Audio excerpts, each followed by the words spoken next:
Here the 15th at Who's all coming the 15th? you, Susie, Vice Mayor Croft, and myself. It's fun. It's kickback. It's fun for you. No, have you been on? Now that's your reminder for today. No. Yes, I have. Hello. Yes, sir. I'm at the council meeting right now, fixing the stuff. Yeah, I mean, I'm sorry. Was I supposed to call you? It's a Chico license. It's been a hectic day. Address on the agenda. What happened? Yeah, I did. Did 13 and a half hours and 450 miles. Oh, okay. Okay, bye. Mm-hmm. What's all these pot people in here for? 360. I understand these guys. Aren't all the public Is Lime going to be here? He is, isn't he? No, some of them are the anti-prayer people. He usually. Oh, are they? Yeah. Is this the one with the little thing on her head?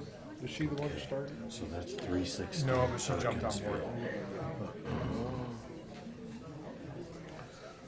Ordinance 15808 is. You probably don't care about Did you get my email there? I don't know what happened. I tried to send it. Believe it or not, Two study sessions. and I think I kind of surprised her.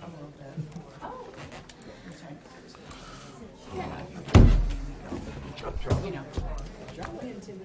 You do.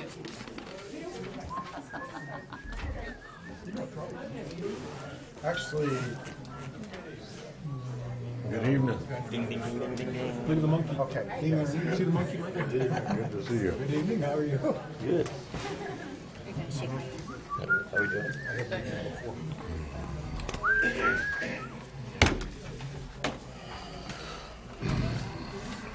Can't look at that old lady. Oh, man.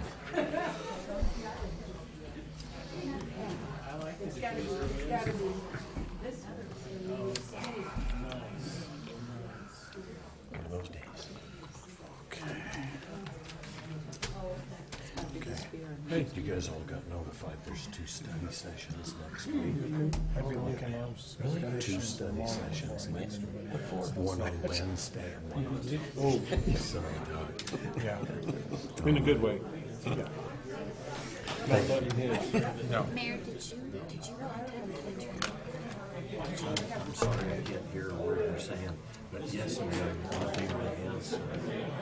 Absolutely essential for this country. Asking me, but if I say yes, ma'am, Survival. nobody gets hurt. So you're going to give me $1 million? Where'd that come from? Yes, ma'am. Yes, ma'am. You committed. I'm ready. All right, you guys ready? No. You're not. Page 1. All right. Okay. I move we take a nap. We'll go ahead and call this meeting to order. The invocation this evening will be given by myself, Mayor Chris Marley. The invocation is solely the expression of the religious belief of the speaker and is not an endorsement of those beliefs by the rest of the council. Ma'am, please sit down. Ma'am, please sit down. Ma'am, please sit down. Master at Arms, if you would, hang tight for a moment. I need to notify this lady. We, according to the rules of procedure, you are to be warned if anyone is out of order. They're to be warned once, and if they're warned the second time, the Master at Arms will remove them from the meeting. Thank you.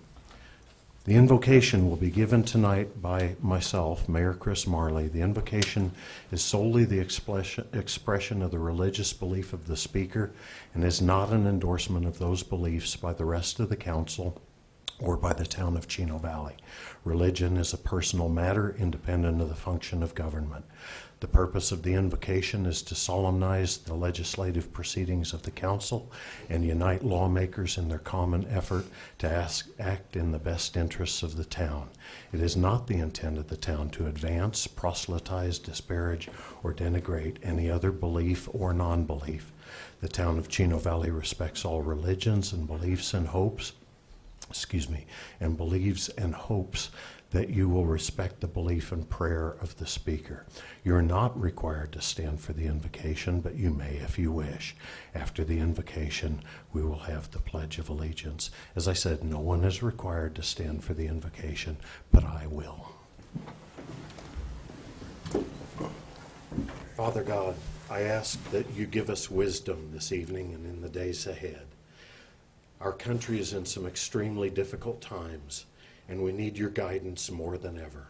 Help us to properly discharge the stewardship with which we've been entrusted. Please watch over our military and first responders this night, all of our emergency personnel, and surround them with your hedge of protection. I pray all these things in the name of my Lord and Savior, Jesus Christ. Amen. Amen. You have disrespected me, you have excluded me, and I am leaving because I am Master forbidden by at my religion Master to at Arms, be in a place that has been please blessed by escort, idolatrous prayer. please escort this lady out if you would. Let's go. All right. Thank you, Sergeant Chapman.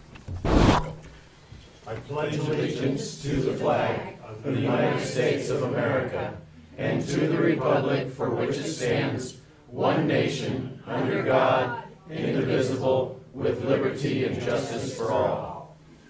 Amen. Please be seated. I know her. Do you? Not surprised. May we have the roll call? Good evening, everyone. We'll start with Councilmember Chuka. Here. Councilmember Turner. Here. Councilmember Miller. Here. Councilmember Mendoza. Here. Councilmember Best. Here. Vice Mayor Croft. Here. And Mayor Marley. You've probably noticed I'm here. Introductions, presentations, and proclamations. Proclamation supporting increased awareness relating to human trafficking. And I believe we have a Mr. Mabry here to come up. If you would, please come up.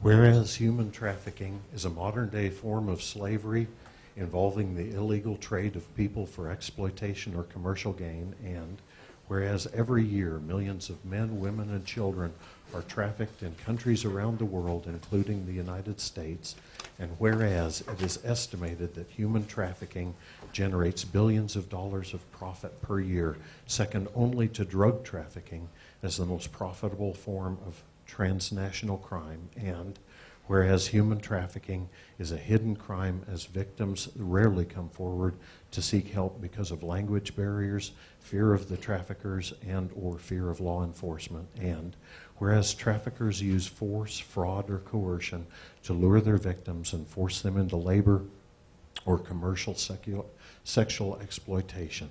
They look for people who are susceptible for a variety of reasons, including psychological or emotional vulnerability, economic hardship, lack of a social safety net, natural disasters, or political instability. The trauma caused by the traffickers can be so great that many may not identify themselves as victims or ask for help, even in highly public settings, and whereas the United States Senate designated January 11th as National Human Trafficking Awareness Day, and other organizations have designated January as Human Trafficking Awareness Month, and whereas the town of Chino Valley is supportive of the many efforts underway in Yavapai County, including the production of the Nursery Rhymes music video to bring awareness to the issue of human trafficking. Now therefore I, Chris Marley, Mayor of the town of Chino Valley, do hereby proclaim the town of Chino Valley's support for increasing awareness of human trafficking. Mr. Mabry? No, I don't. That was a great job reading all that, by the way. I have to be brief, but my name is Scott Mabry, and I'm the Director of Juvenile Court Services for Yavapai County. And this is a very large issue, and we have a number of kids in our detention center right now that have been trafficked, and quite often on this campaign to raise awareness, people ask, is this happening here? And the answer is yes. It really is the underbelly of society, but it truly is happening here, and a number of our kids are involved in it, and we are trying to raise awareness, and I think that's the first step in finding answers to stopping it. So that's what we're doing, and I appreciate your support and the entire council's support on this. Thank you very much.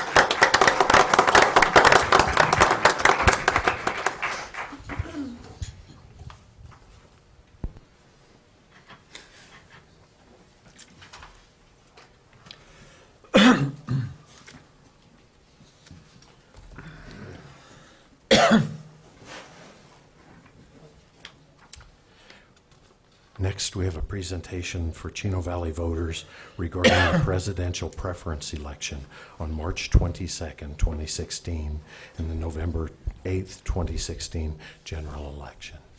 Good evening, Mayor and Council.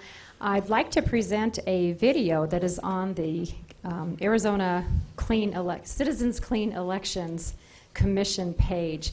It's a very, very brief video about the presidential preference election. We across the state are trying to get the word out as to who can vote, because this is done a little bit differently, and our independent voters and those who are registered as independent or others often don't know what they can and can't do in these types of elections. So, Miss Liz, if you would roll the video. If you're wondering what the presidential preference election is, then you've come to the right place. In a nutshell, this election on March 22nd is how Arizona voters let their parties know who they prefer as their presidential candidate. Some states call it a primary. Other states like Iowa call it a caucus. Arizona calls it a presidential preference election because we like to be different. So, who can vote in the presidential preference election?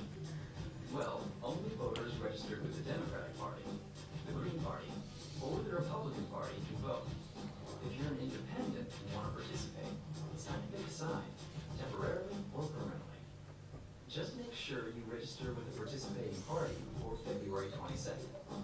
Wondering what happens after you vote? Of course you are.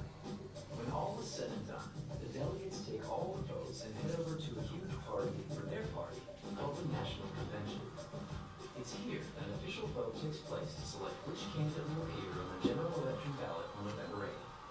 So, if you care about your candidate and his or her campaign, then voice your choice in the presidential preference election on March 22nd. Isn't that a cute Thank video? you. They showed that to us at a training we had a few weeks ago, and it was really cute. And just also on their website, they've got a lot of information. So it's a good website to visit, and they're trying to expand the things that they provide to citizens. They're also trying to launch an app that you can download that literally gives you real-time wait times at your vote centers. So as soon as we find out that they're hoping to have it for presidential preference. It's getting kind of close, so I'm not sure they're going to make it. But if they do, we'll let everybody know.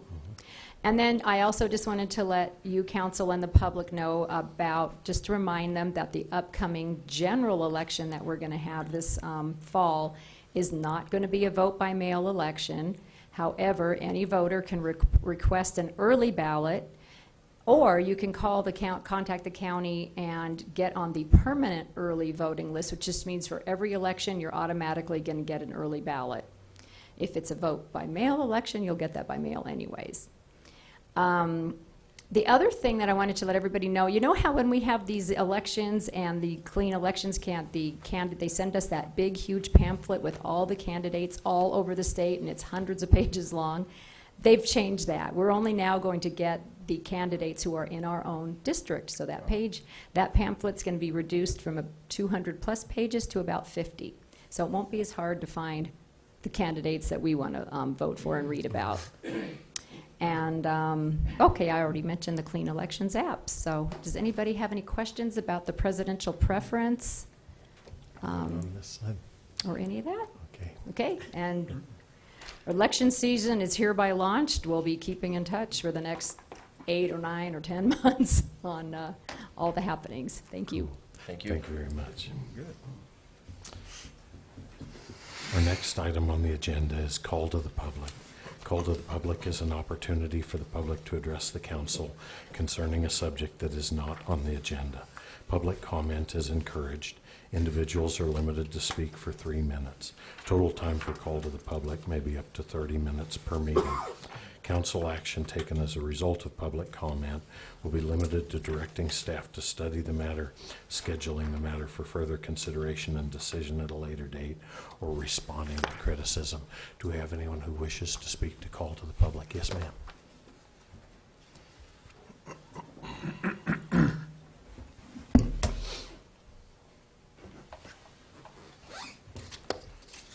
Hi, my name is Shelley Mihalich.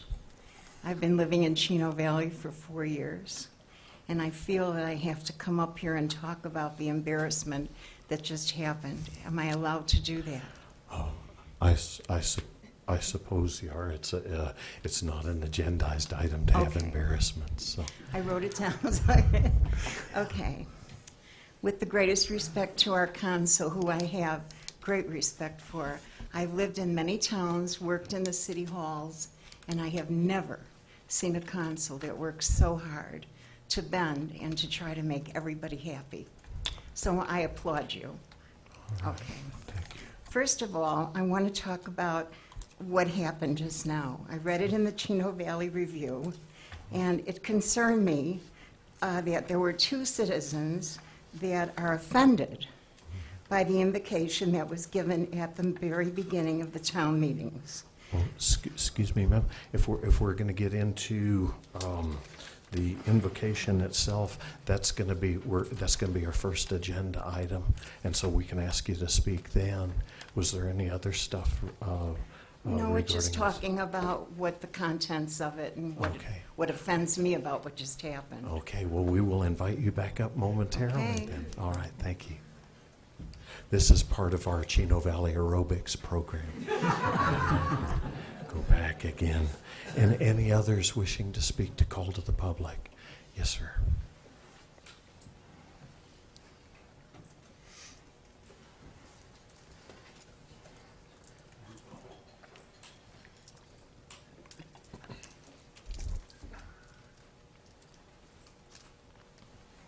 My name is Lee Paul. I live on Harrison. Thank you for this opportunity, Mayor and Council. I'll be very brief. I have a financial solution to the problems of the town of Chino Valley, I think. You know, a considerable amount of acreage here is devoted to the production of pumpkins. There's another product that we have now that's known as grass, dope, or whatever you want to call it, pot.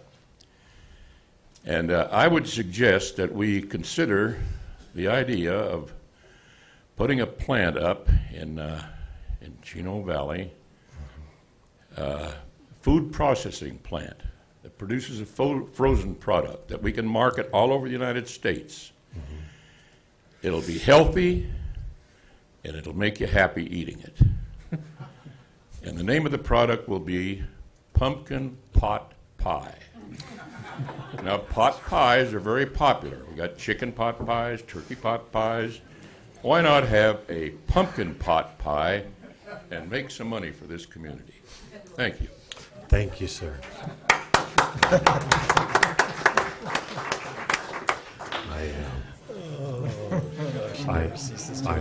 I always shudder when Mr. Paul comes forward. Any others for call to the public? Okay, thank you. Call to the public is now closed. Response to the public is an opportunity for the mayor to inform the public about how town officials addressed matters raised during call to the public at a previous meeting. We had comments in support of pressing ADOT for a traffic light at Road 1 North and State Route 89, and I have a report here from Mr. Lopez. Mr. Michael Lopez, who has been interacting with SIMPO and the Arizona Department of Transportation.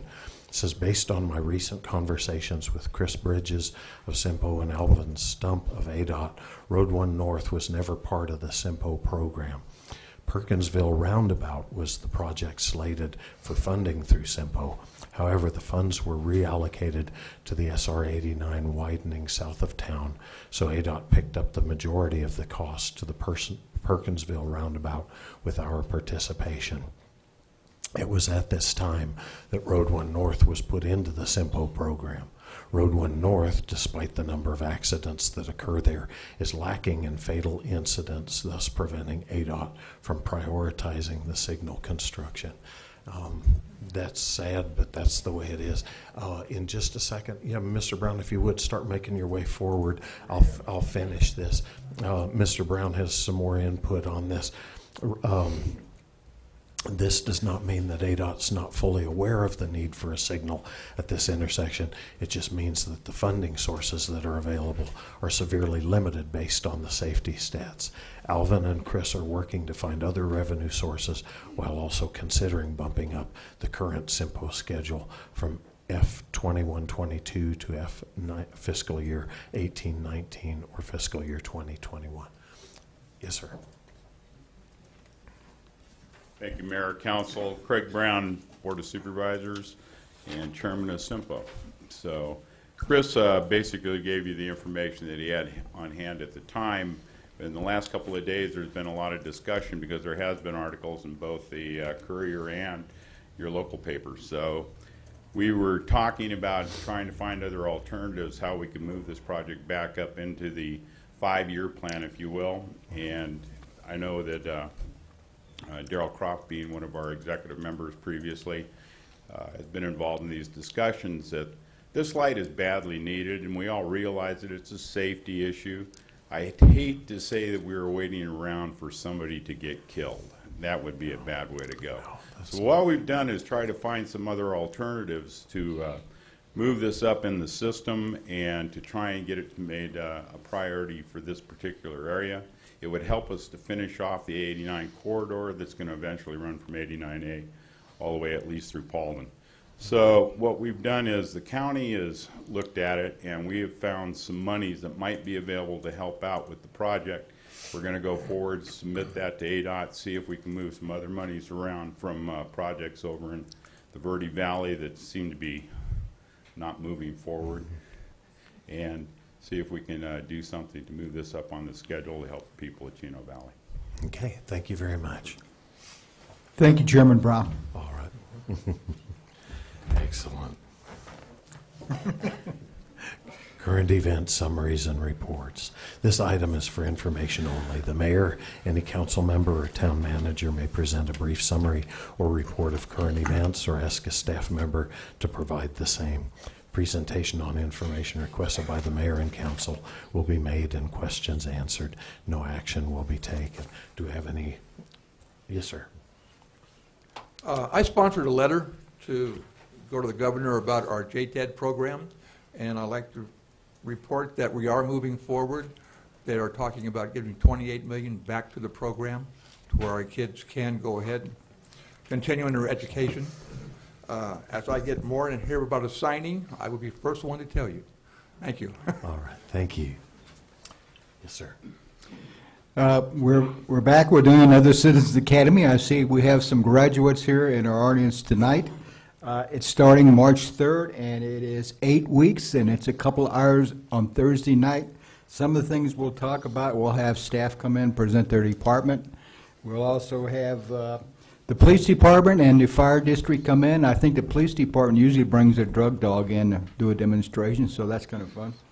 We'll also ask the local educational institutions to come in and talk about their budgets and the way they operate. The service clubs, the various service clubs will come in and explain what they do. And then I think Ruth Mayday will come in and talk about our general plan update that we did, and our town manager will talk about our strategic plan, the board strategic plan.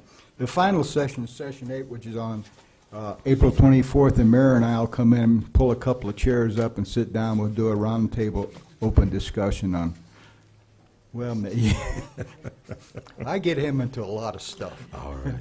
So if you're really interested or you're new to the community, you'd like to find out what really goes on around the town, come in. It's from 6:30 to 8:30, starting March 3rd. Here, it'll be right here, and it's cheap. It's free. So come on in. You can register at the Chamber of Commerce, or just come on in that night, and we'll put you on the roster. Thank you. All right, thank you. Any others on this side? Okay. Town manager, did you have a report? Yes, sir. I promised you guys that I would begin some quarterly reporting, and I just wanted to share some information with you. We've compared 2013, 2014, and 2015 permitting. And these are valuation numbers. When you come and get your building permit, you put a number down that summarizes the value of the work that it is that you're doing. And so you can see 2012 we had very little going on. 2013 we came in at $6 million. Things went up to 10 in 2014, and that was the Petco building. It pushed us up. So $8 million seems to be roundabout where we're sort of percolating along at. And I'm going to start providing you with quarter versus quarter. So the first quarter of this year versus the first quarter of last year. And you can see that the major contributing items of valuation to our tax rolls are commercial and residential building. And over the past 3 years, we've added some $16 million. About 68, 69% of the created valuation has been in residential and commercial. I just wanted to give you a summary. All right, thank you very much. We have a mayor's report on the Prescott Water System acquisition. By now, most of our citizens have probably heard that the town of Chino Valley's attempt to purchase the Prescott Water Distribution System within our town did not go forward. This is an unfortunate turn of events, since the purchase would have immediately brought lower water bills for many of our residents, and over the course of time brought relief for all of Chino Valley's municipal water customers.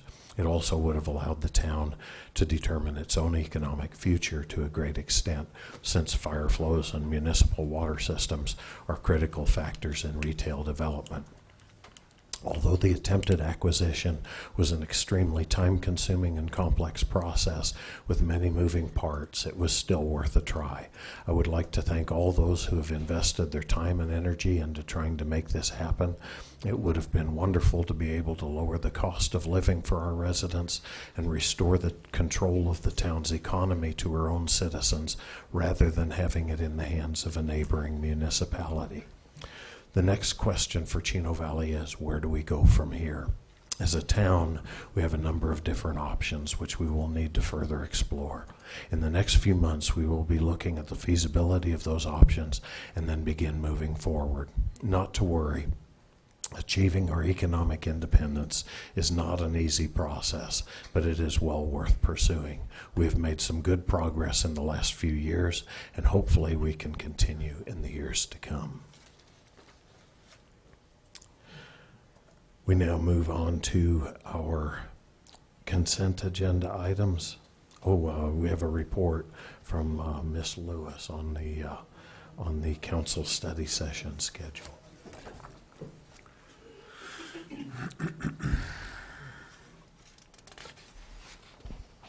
All right, this is going to be quick. Good evening, Mayor and Council. As you know, last month you all voted to change your study session schedules from Thursdays, first and third Thursdays, to the third Tuesday of the month.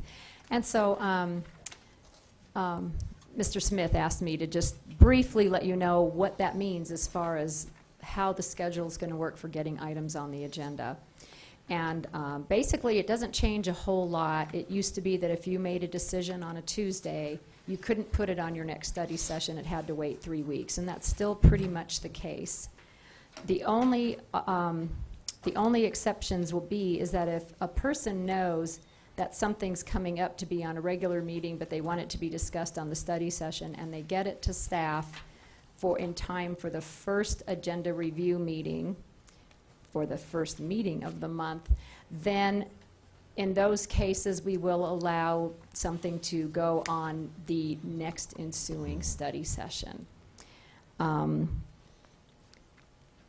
Or if the council reviews something during a study session that all the materials are ready and they make either no changes or very minor changes, they could make a decision at a regular meeting to put something on the next study session. But for the most part, you're going to have that 3-week delay.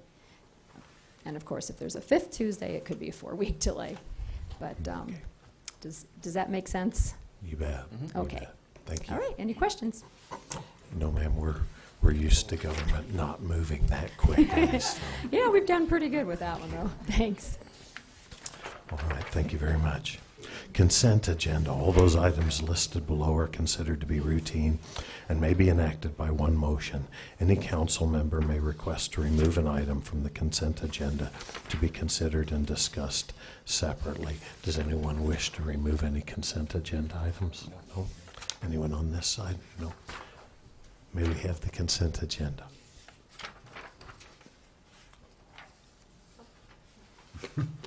I was waiting for a motion.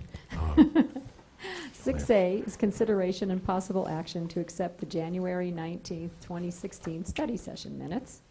And 6B is consideration and possible action to accept the January 26th, 2016 regular meeting minutes. The chair would entertain a Mr. motion. Mayor, I move to approve consent agenda items 6A and B. Second. We have a motion and 2 seconds. All in favor say aye. Aye. Aye. All opposed, same sign. Motion carries. Action items. The council may vote to recess the public meeting and hold an executive session on any item on this agenda pursuant to ARS 38-431.03A3 for the purpose of discussion or consultation for legal advice with the town attorney. Executive sessions are not open to the public and no action may be taken in executive session. The first item is consideration and possible action to modify the invocation portion of the council meeting. This will be on page 29 of your packet. You'll notice that since the item was brought forth by myself, your mayor, I had included in attachments our oath of office and also on page 31 the First Amendment of our Constitution. I'm going to give some brief opening comments here and then open it up to you folks. At our last study session, it was the consensus of our council that I was not to speak on behalf of the council. They wished to speak for themselves. As a result, I chose to refrain from offering the invocation and gave a moment of silence 2 weeks ago until we could have this item agendized. Afterwards, I heard from our council members that I shouldn't have had a moment of silence because that was speaking for them in another way. So let the record record that the mayor doesn't know if he's blind or powder burned. Continuing onwards. We had to have this item agendized in order to hear their thoughts, and that's why it's before us tonight. We've received numerous letters, articles, and communications on the subject, and it's time for council to address this item. If it please the council, I would like to make some opening remarks and then allow the council members to make any opening statements that they may have. After this, I'd like to receive input from our audience. We have a young lady who came up earlier. It'll be time for her to speak then. After which, I would like to have council discussion and then possible action. If we cannot come to consensus on an action item, we can then vote to direct, if we can come to consensus on an action item, we can then vote to direct staff on that item. If we cannot come to consensus, we may then reschedule it or move it to a study session according to the council's wishes. Here is my brief statement. An individual's relationship with his or her God is a sacred thing, and it's not to be made the subject of a media circus. Unfortunately, the content of the invocations offered here in Chino Valley has become the subject of some contention, so we, your town council, will deal with it. Our Bill of Rights protects us against the establishment of religion by the state, and yet it would appear that secular humanism, with its mantra of political correctness, has become just that, the state-established religion, which the First Amendment was supposed to protect us against. Our oath of office requires that we defend the Constitution, and yet we're being asked to give up our right to freely worship according to the dictates of conscience. As a nation, we have already lost a number of our freedoms. The right to peacefully assemble and our protection against unreasonable search and seizure are already gone, and a number of others are being stripped away even as we speak. I can't speak for the rest of the council, but I believe it's time to draw a line in the sand. At least for me it is. The invocation, or the asking of God's blessing upon these proceedings, is practiced by our state legislature, the U.S. Congress, the U.S. Supreme Court, and so far, the quiet little town of Chino Valley. A person of any faith can hold the office of council member or mayor in the town, and when a council member enters office, I invite them to join the prayer rotation if they wish. I don't ask what their religion is because it's none of my business. Whether they pray to my God or not, I have no right to prohibit the free exercise of their religious beliefs, and they have no right to prohibit the free exercise of mine. I believe that we as a council have every right to continue to offer the invocations. It's not the establishment of a religion, it's the free exercise thereof. We have a number of options before the council tonight, and I would hope that we would consider them carefully and then choose wisely. Does anyone else on the council wish to make an opening statement before we ask for public input? Anyone on this side? Anyone on this side? I will. And then Yes. I don't Yes, know if ma'am. Juan wants to go first. Go ahead. Are you sure? Yeah. Okay.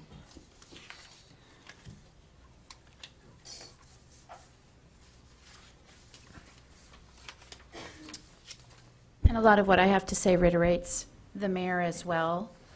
I am Catholic, and when I pray in the name of the Father, the Son, and the Holy Spirit. I pray for many reasons, but I do not pray to demonstrate or to offend. I ask the town to try to understand this. My faith supersedes everything about me. It supersedes my role as a wife, a mother, a business owner, and a council member. I pray in all my roles, and I don't want this role to be any different. I am not asking for exclusionary rights as a Christian to pray.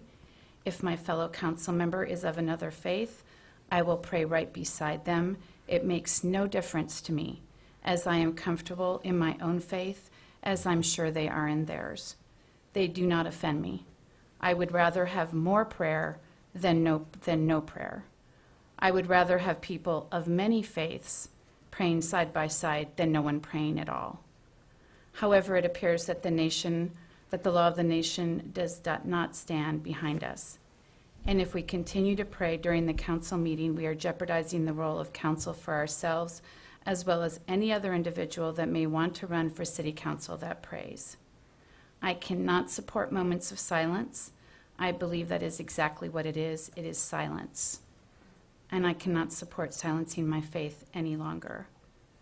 I also cannot support voluntary clergy to pray for us. Our council is the ones with the task at hand. They should pray together. I also feel this supports the concerns for the public being represented. I do have other options, but I would prefer to have other people speak before, if we're going to discuss options at another time. You bet. And just for clarifications, that's why I wanted everyone to be able to make their opening comments. We'll take input from our audience, and then we'll start looking at some of the options. Mr. Turner, did you have an opening? Okay. I do. Yes, sir. You know, I'm very conflicted with this item. I spent a lot of time studying separation of church and state. I went over all the amendments to the Constitution. I could find nothing in the Constitution that says anything that we can't pray at this meeting. And I believe, as I've read, that the purpose of the First Amendment and the establishment and free exercise clauses of that amendment was to place restrictions on government, not on religion. So each of us has our own religion. We worship in our own way. I personally worship not in the open. I believe that's my personal belief, and I like to keep that close to myself. Mm-hmm. But I certainly have nothing against what we've done here as far as prayers. And I think, and I am also against rotating folks coming in and giving. I think it's each of us has a right to pray the way we desire to pray, and that it is personal, not a governmental issue here. Okay, thank you. Any others before we open it up for public comment? No? That's it. Okay. Yes, ma'am. Shelley, if you would please come forward. I know we had to wait, make you wait, but She had the boo-boo lip out. Okay. Again, with all respect. Yes, ma'am. It concerns me that 2 of these citizens that live here have stated that they're offended by the invocation that was given in the very beginning of town meetings. They are offended by the prayer being offered in the name of Jesus Christ. I have to admit that I was surprised when I attended my first town meeting and heard the opening prayer as well. I wasn't offended, but simply surprised. And when I went home, I thought about it a lot, really giving it a tremendous amount of thought, and I realized why this is the way it was given.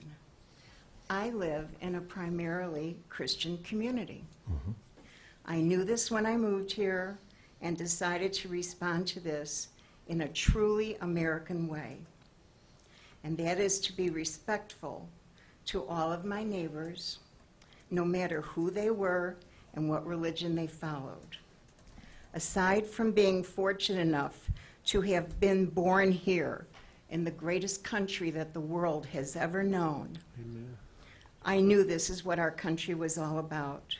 We are a melting pot of so many different religions and ideals, and it's always worked for us so well, until the idea of political correctness has come into our lives, and people have somehow gotten carried away with it, which lends itself to their own preferences, which are not always good for the majority, rather sometimes very selfishly demanded.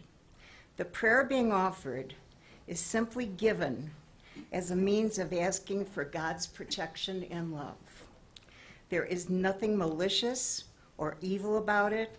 It is not meant to be offensive. What is offensive is that someone comes into our lives and tries to change things for their own purpose, just because they can, which results in bad feelings and brings chaos to an otherwise peaceful thought. If you don't like the prayer or are offended by it, there are solutions for you individually. Stay home. Come 10 minutes later. Watch this meeting on the internet. Or just come back to reality and live the American way in a very American, respectful community. And by the way, I'm Jewish. And I know very well about being offended and how important respect can be. Amen. Thank you. Thank you. Thank you.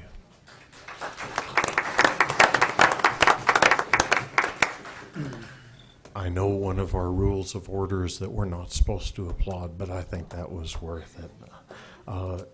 Anyone else to speak? Yes, sir.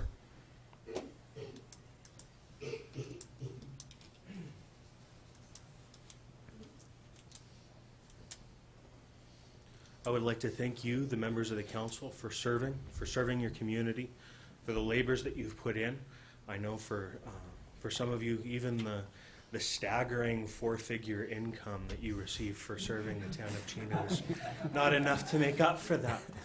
I would particularly like to thank Councilmember Chuka for your statement. That was astounding, especially in terms of the importance of the statement that you would make in simply relapsing into a moment of silence. What a devastating silence that would be, wherein the community has pressured you as citizens of a free country into silence. That is quite the statement in and of itself. And I would like to just briefly address, kind of echoing the lady that was here before me, in some sense, that it is a dangerous, precarious, and poisonous thing for us to move forward based on a statement of emotion. For someone to stand up here and to state that they are offended is simply a statement of existence, a statement of emotion. And as you are called to deal with real issues, with real challenges as the council, there is no reason for you to have to take that into account. I have the privilege of getting to sit next to some people who are back here who I've noticed are wearing their caps, denoting that they are veterans of our country, who fought for our country. And I'm confident that if I were to ask them, without disrupting the council, of course, if at any point they were able to make a statement of their being offended by an opposing army, accomplished anything, or indeed if they had even spoken to their superior officers in the midst of combat and stated that they were offended by the instruction that they were given, that it would have accomplished nothing. You are called to serve our town, and you are called to labor for the sake of these people, and you have to call upon the God that you believe in.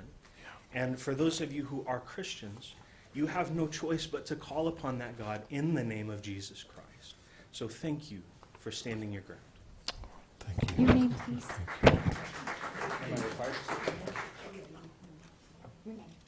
I'm required to say. Yes. Oh, well, you can. Am I allowed to decline? I believe so. Yeah. We asked for your name, but if you don't want to. They need your name just for the record, because it's a public record. Oh, okay. I was hoping to avoid that because it's an infamous name. I'm Chris Marley.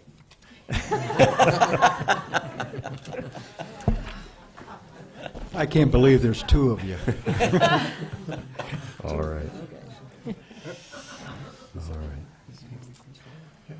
That name carries a lot of something with it. All right. Others from our audience. Yes, ma'am.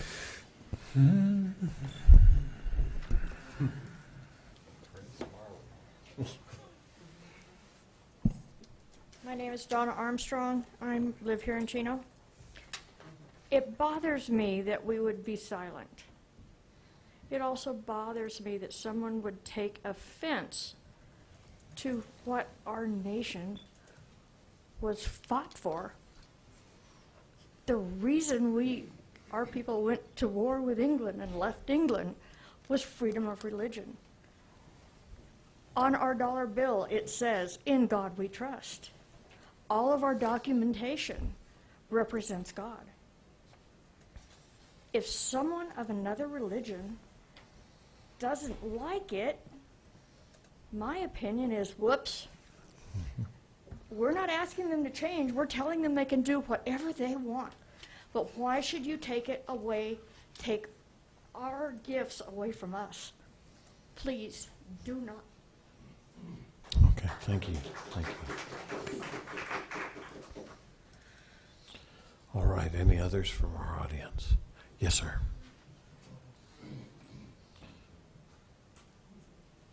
You're next.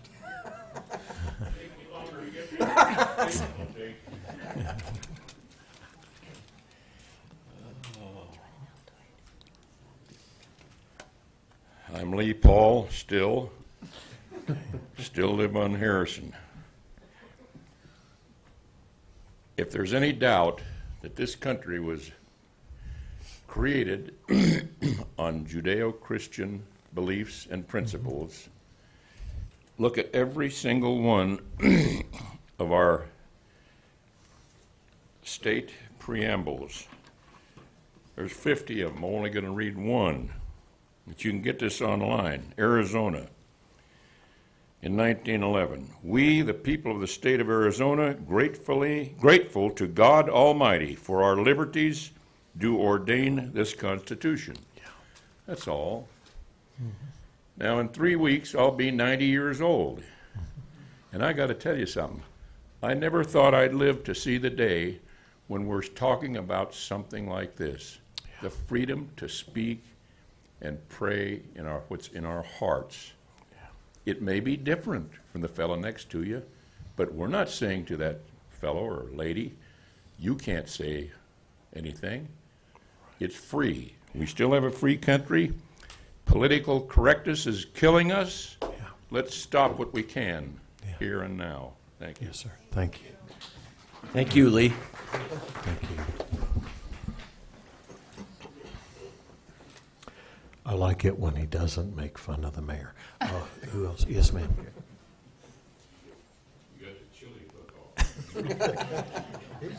That's really in his call. Yes, Hi, ma'am. my name's Peggy Trout. I live here in Chino Valley. I personally want to thank all of you for standing up for our rights on religion. This country and Constitution is based on religion. I feel little by little we are losing our rights to worship our God as we know him, to the few who are against that right. We moved here from Texas. Their motto, there are two things they have as a motto that says there's two things you don't mess with in Texas, and that's God and guns. We like it here, but we had our doubts with the marijuana plants coming into our community. What you did here tonight has changed our minds, so we'd like to stay. Thank you all, and God bless you. Thank you. Thank you.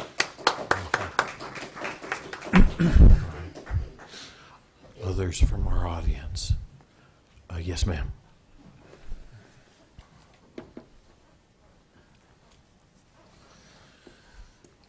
Hi all, I'm Katie Knapp. I live off of Center Street, and I thank you all so much for standing up for our right to worship God the way that we choose.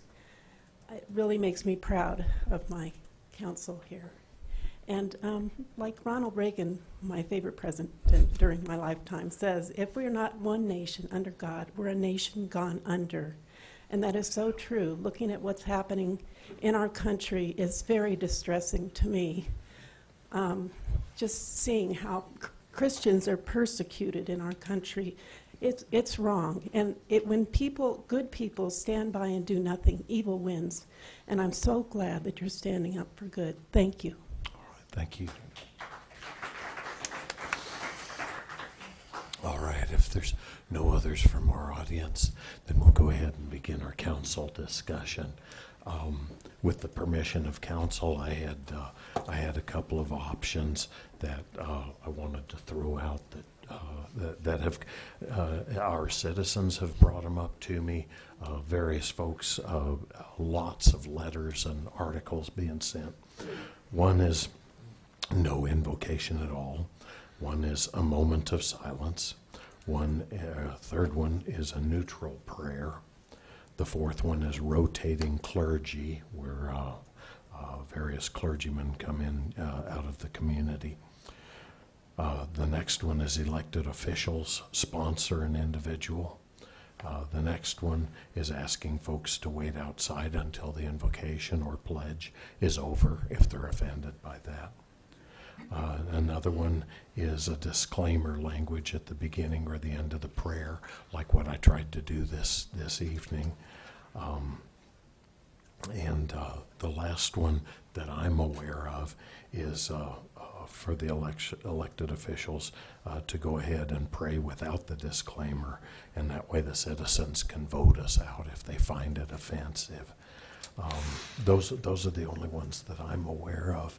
If you folks have other options you'd like to talk about. What was that last one again? The last one is for the elected officials to just go ahead and pray as we have been doing without a I'll support that.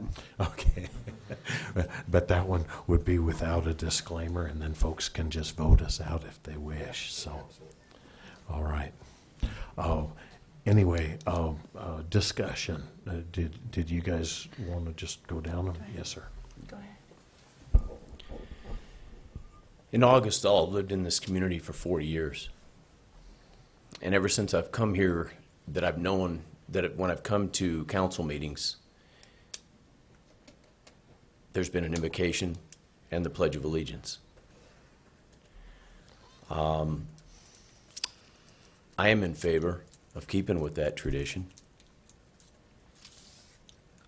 Each person on the council is given that opportunity. It's a privilege that the council members have when they take this high-paying job to get their rotation in and say the invocation and give that.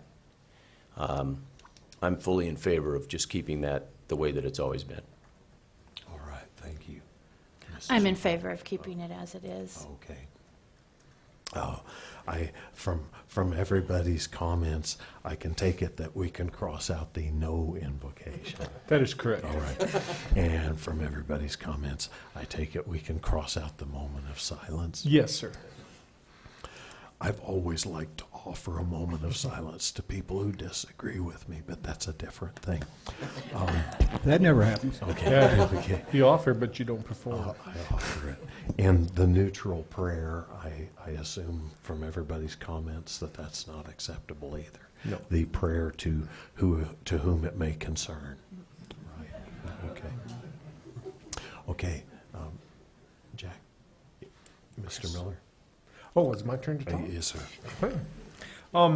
Being new to the council, one of the things that drew me to be on the council was, again, like Lonnie said, the Pledge of Allegiance and the invocation, or the invocation and Pledge of Allegiance, get the order right. Sally Bates wrote an article in the Review saying if I go to a restaurant and somebody's cussing sitting at the table next to me, I can't.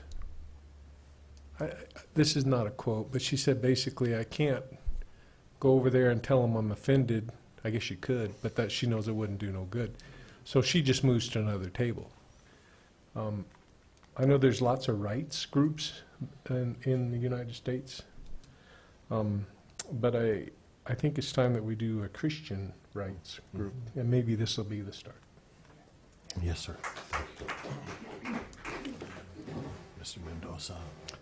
I'm right along with the rest of the council to keep it as is. Okay. But I know Phoenix has recently abolished having prayer at their council meetings. Right. I want the citizens to be aware, us standing our ground, if this is challenged, it could cost the town money to defend it. And personally, I'm willing to do that. But again, we are representatives of the town. So speak up when you get a chance, and we'll unite around this. Okay. Mr. Best. Yes. I'm probably the only one on here that's been persecuted. I'm a member of the Church of Jesus Christ of Latter-day Saints. I've gone ahead and stood up for my beliefs in many aspects, and I'm with the council to stand up for it right now. Amen. Thank you, Mike. Okay, I'm going to just briefly touch on the other items because we do need to cover them all. The concept of rotating clergy, which some of the surrounding communities do that. The thing that bothers me about that is anyone can get ordained through Rolling Stone magazine, and they really can. I think it's like $25. You can get ordained to be a member of the clergy. And the problem with that is that this turns the invocation into karaoke night at town hall. Whoever wishes can say, I want to be on the rotation, and to me, that's a travesty. So I'm good with you guys marking out the rotating clergy, right? Okay. Well, and I wanted to add one more thing to that, Mayor, just maybe to just explain a little, one step further, is that when we pray, we are praying as a council for the task that we have at hand. I think that when the clergy comes in and represents, I feel that steps more into the public, representative of the public, or drawing the public into us than as us praying. You bet. When we pray, it's basically a conversation between ourselves and our God. Okay. The elected officials sponsoring an individual, I spoke with our town's attorney, and she said that would probably face some constitutional challenges, correct? The concept of asking folks to wait outside until the invocation or pledge is over, if they're offended by that, I don't know. I haven't had time to talk with Miss Smiley about that. But even with what took place this evening, if a person can self-propel and can go outside of the building if they find themselves, if they can make their way in, they can make their way back out. But that would require announcing it before the prayer and saying we are going to have an invocation. So if you need to leave, if you're offended by public prayer, you can leave. Ms. Smiley, did you have any thoughts on that? I shouldn't have thrown you. It's okay. It's okay. We're in uncharted territory as far as constitutional law goes. Okay. I did look at the case law on public prayer and legislative prayer, and that was not any case that I saw. Okay. So. Okay. Yeah. But I believe that could be an option. We could even print that on the bulletins outside, that if there is an invocation offered and if you're offended by public prayer. And for the folks that are at home, they can hit the mute. They probably hit the mute when I'm talking anyway, so that's just as easy. So that's a possibility. The disclaimer language at the beginning or at the end of the prayer, such as I read this evening, I called our town's attorney and earlier this week and spoke with her about a disclaimer that I planned on saying before the invocation tonight. And she gave me a little bit of feedback on it because my language needed to be more sensitive. But I appreciate what you, the feedback that you gave. I'm okay with doing a disclaimer at the beginning of the prayer to simply say the invocation will be given tonight by councilperson so-and-so. The invocation is solely the expression of the religious belief of the speaker. And it's not an endorsement of those beliefs by the rest of the council or by the town of Chino Valley, because that's well within the parameters of Exhibit B, the First Amendment to the Constitution. The state has no right to establish, and it has no right to prohibit that free. And then there's a brief statement: religion is a personal matter, independent of the function of government. The purpose of the invocation is to solemnize the legislative proceedings of the council and unite lawmakers in their common efforts to act in the best interests of the town.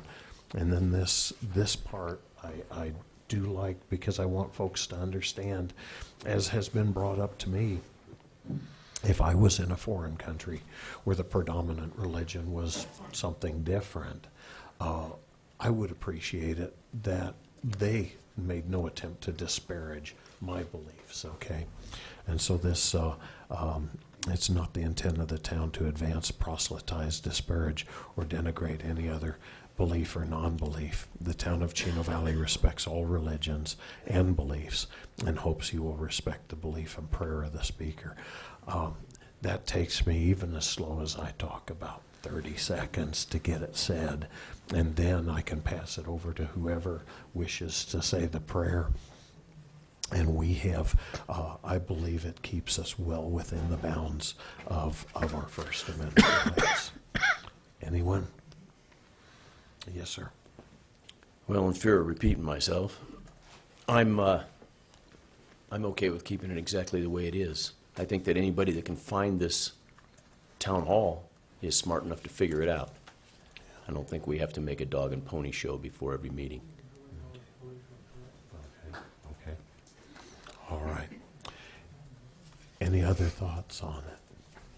Okay. Like I said, we've narrowed down the list. Can we get to 8? Pardon me? Number 8. Number 8. Basically, the last 3 are the only 3 that I was willing to entertain. Number 1 asks folks to wait outside until the invocation or pledge is over if they're offended. The next one is the disclaimer language at the beginning or the end of the prayer. And the third one is to have the elected officials just go ahead and pray without the disclaimer. And then if the citizens are offended by that, they can feel free to vote us out. We will call that one the Turner Amendment.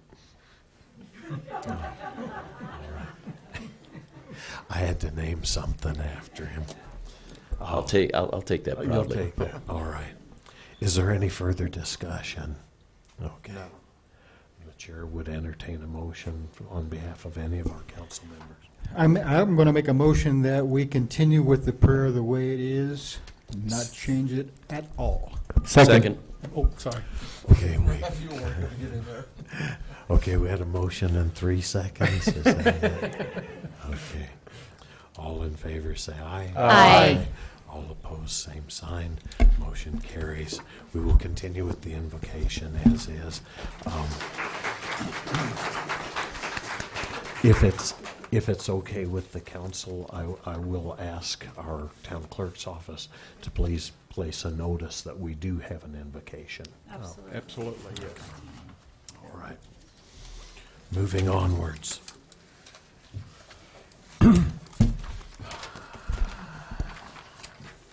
Does anybody need a break? Are you guys good?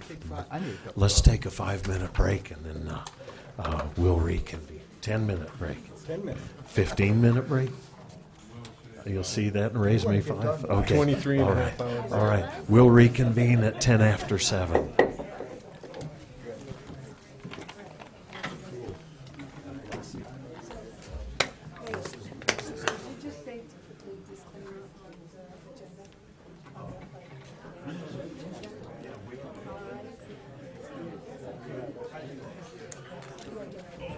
I believe it's the 18th.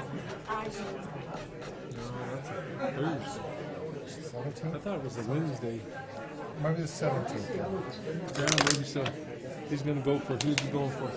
He's going for somebody. There you go. You're welcome. Yeah. You're welcome. I do. I go to 70. Father Fred is actually married to my... You're welcome. Okay, how does it say? Father Fred is married to my sister's... Or Father Fred's brother is married to my sister. There we go. So I would just say...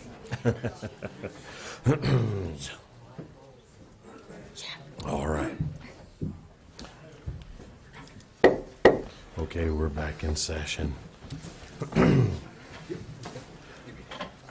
Item 7B, public hearing regarding application from Sonia Martinez for person transfer and location transfer of a Series 6 bar liquor license for Casa Chica located at, and in your agenda it says 443 Butterfield Road, Chino Valley, but it's actually 316 Perkinsville Road, Chino Valley. And then secondly, we'll have consideration and possible action to recommend approval for the person transfer and location transfer of a Series 6 bar liquor license for Casa Chica. Chair would entertain a motion. Mr. Mayor, I make a motion that we hold a public hearing. Okay. Do we have a second? Second. Motion and a second. All in favor say aye. Aye. All opposed, same sign. Motion carries. We're now open in public hearing. Does anyone wish to address the transfer of the liquor license for Casa Chica? I see no hands. We'll move right along. Mr. Mayor, I make a motion to close the public hearing. Second it. We have a motion and a second. All in favor say aye. Aye. All opposed, same sign. Motion carries. Public hearing is now closed. Consideration and possible action to recommend approval for the person transfer and location transfer of a Series 6 bar liquor license for Casa Chica. I make a motion to approve the transfer and location transfer of a Series 6 liquor license for Casa Chica. Second it. We have a motion and a second. All in favor say aye. Aye. All opposed, same sign. Motion carries. Item C, consideration and possible action to rezone parcel 306-33-5D from commercial light to commercial heavy, consisting of approximately 1.38 acres located at 1448 South State Route 89, Section 34, Township 16 North, Range 2 west of the Gila and Salt River Basin Meridian, Yavapai County, Arizona. Yes, sir, James. Good evening, Mayor and Council, and thank you for your time tonight. I'll be presenting you with the zoning case 15-004, the proposed rezoning for the Napa building parcel, which is shown in this vicinity map here. The subject property is located at 1448 South State Route 89, known here as the former Napa building. I wanted to show you some nearby locations that have similar zoning. That's Lantana Plaza to the north, and Ace Hardware to the east. Lantana Plaza and Ace Hardware are depicted here, showing their commercial heavy zoning. The proposed zone change would be from commercial light to commercial heavy. Easy enough. The request is from commercial light to commercial heavy for the purpose of light manufacturing, which is first allowed in a CH zoning, and it's one of the intended uses on site. I wanted to speak a little bit about what was allowed in the current zoning as compared to what the applicant is asking for on this site. The current zoning allows for retail sales, pet shops, repair services such as locksmiths and watch repair and the like, restaurants, personal services, you can think barbershop or salon, and business and professional offices. Under the proposed zoning, there would be far more uses allowed. All of the permitted and conditional uses that are allowed in commercial light are allowed under commercial heavy as a permitted use, except for single-family residences. Single-family residences cannot be in commercial heavy. Manufacturing uses, bottling and light packaging, warehousing, mini storage, and welding shops, which is one of the proposed uses. Underground liquid petroleum retail and wholesale distribution facilities, which reads a gas station. That's what it is. A commercial outdoor kennel, antennas and wireless communication facilities such as cell towers, contractor yards, and RV parks with 26 or more units. That is all allowed under commercial heavy. The only proposed use that would be going on site would be a welding shop that would be required for commercial heavy. This is the proposed site plan. It shows the existing and proposed layout. I'm sorry, it's a little bit difficult to read. The mouse is currently over the existing Napa building. It's a 6,000 square foot building, and the existing parking lot is dirt. The proposed parking lot would be hard surface, and they would in time build out a phase 2, which would include a second 6,000 square foot building. There's also a retention pond on site per engineering requirements. Current conditions are the 6,000 square foot building. It was the former Napa building and has grown over time from about 2,500 square feet up to 6,000. There's an unpaved parking lot there. It's mostly dirt. There are no ADA improvements on site, and there's an 8-foot screening fence on site. They would be required to bring it into compliance with ADA standards since they're doing a change of use and a change of zoning. That would require 2 ADA parking spaces and hard surfacing. In addition to the existing building, they want to have an existing 6,000 square foot building. It would mimic the layout of the current building. And they would include the parking lot improvements as well per town requirements. And the uses therein would be office spaces, about 3,500 square feet of office spaces for numerous small businesses under a large umbrella corporation, and light manufacturing, which would be welding happening on site. They would also be selling Connex containers out of the yard, which requires that 8-foot screening fence. That's why they are required to have that fence there. This is some of the public outreach that has been done to date. The applicant mailed letters and posted the site in conformance with the state statute and the UDO.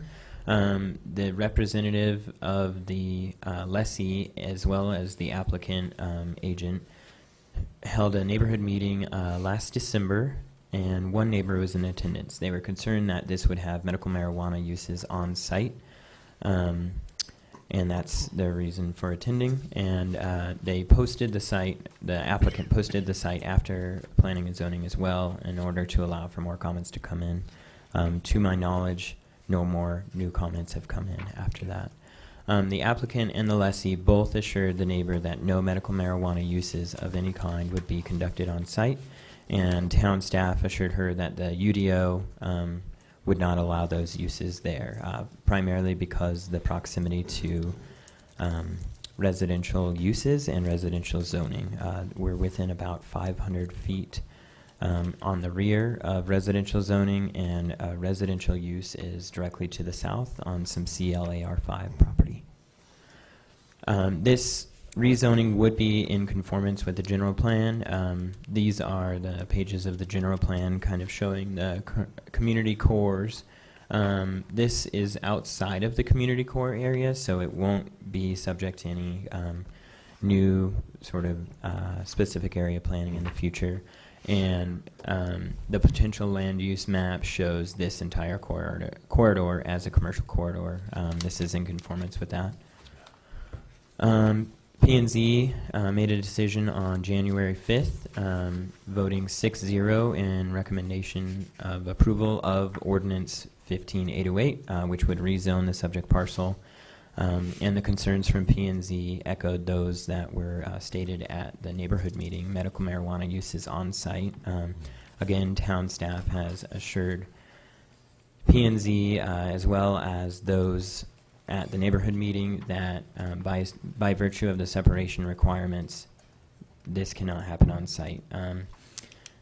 The other thing that was noted was that the rights with regard to medical marijuana would not be changed by rezoning this property. They would have the exact same rights in CL or CH as the UDO stands now. So if you have any questions, I have nothing further. The applicant is available, Charlie Arnold. He's the agent for the landowner. If you have any questions for him, and I'm available for any questions. Can you define hard surface for me in the parking Hard lot? surface generally is double chip seal or asphalted concrete. Okay, thank you. Okay. Just a quick clarification. You had said in your report that you'd done a traffic flow study, as it were, and because of the way that they proposed to be doing, they didn't expect a lot more traffic coming onto Highway 89. Is that correct? Yes, this site is closed to the public. It's only available for employees. Okay. Yeah. So the only traffic would be employee traffic or delivery Easy. traffic Thank for you. parts. Mr. Mendoza. Is the fence that's currently in the front, is that fence, does that comply to the landscaping requirement? Or Go ahead. Is there still 20 foot in front of that fence for landscaping, or is that fence getting moved back? As it stands now, I believe, let me look. So I believe there's still a 20-foot separation between the edge of right-of-way and the fence. I think they did that with the intention of putting in the landscape, which is a requirement. I don't actually remember. I'm sorry about that. Okay. Yeah. If it's not, it will be required to move back about 20 feet from the right-of-way. We do have an allowance in our ordinance for alternative landscaping, but the applicant has not asked for that. They would be putting in the 20-foot landscape strip per their site plan. Okay. Yeah. Because being that it's right on the main thoroughfare through town, I think landscaping is, in that case, an important. I absolutely agree, and our UDO requires it. So yes. Yeah. And thank you for bringing up the fence. I believe Ms. Mayday had said that the fence was on one of its boundaries. It was going to need to be moved. So there's no fences that have been moved to your knowledge? Not to my knowledge. Okay. I believe there was one that was encroaching on one of the right-of-ways. But as long as we know that it will be within the UDO, then we're good. Questions on this side? I have questions. Yes, ma'am. Okay.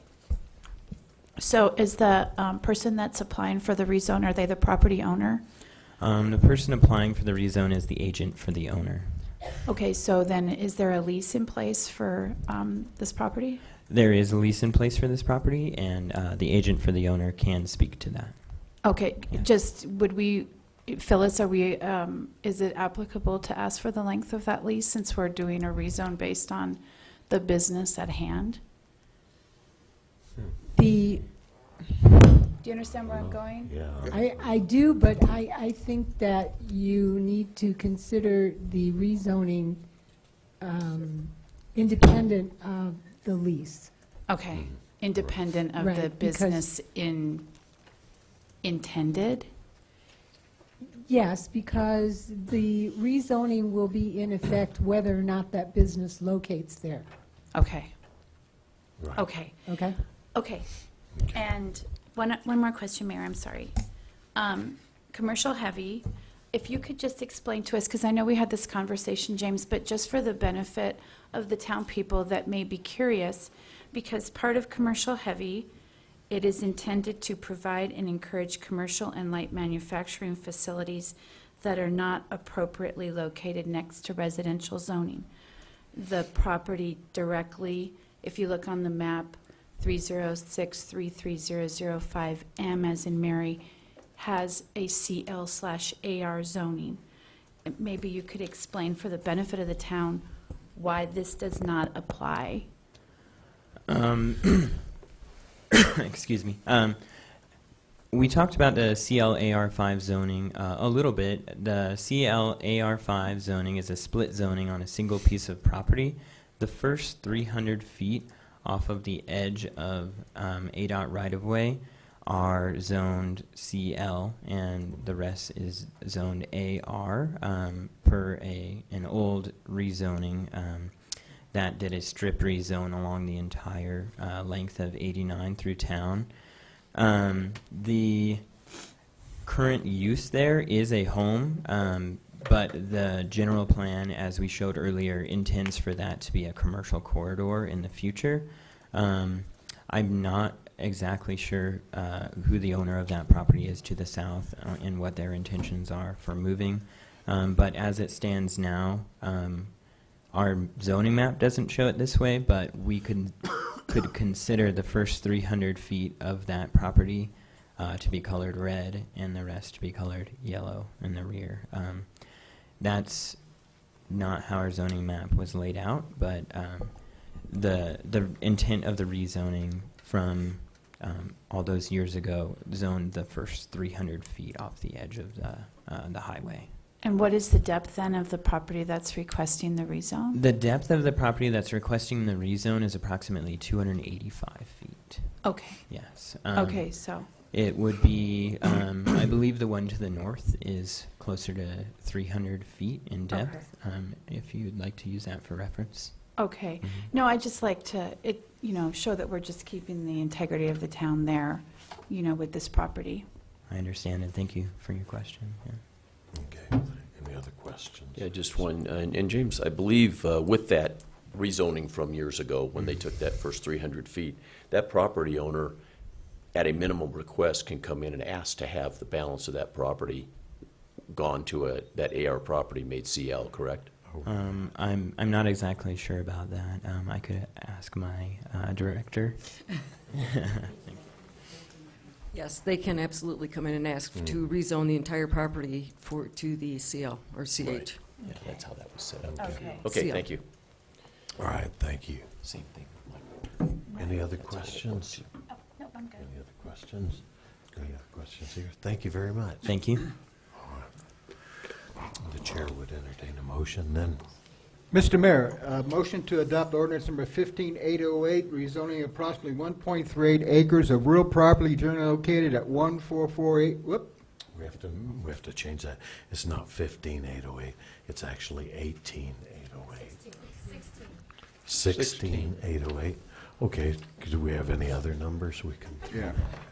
Okay, I was confused, but now I'm really okay, confused. 16808. Located at 16808 State Route 89. No.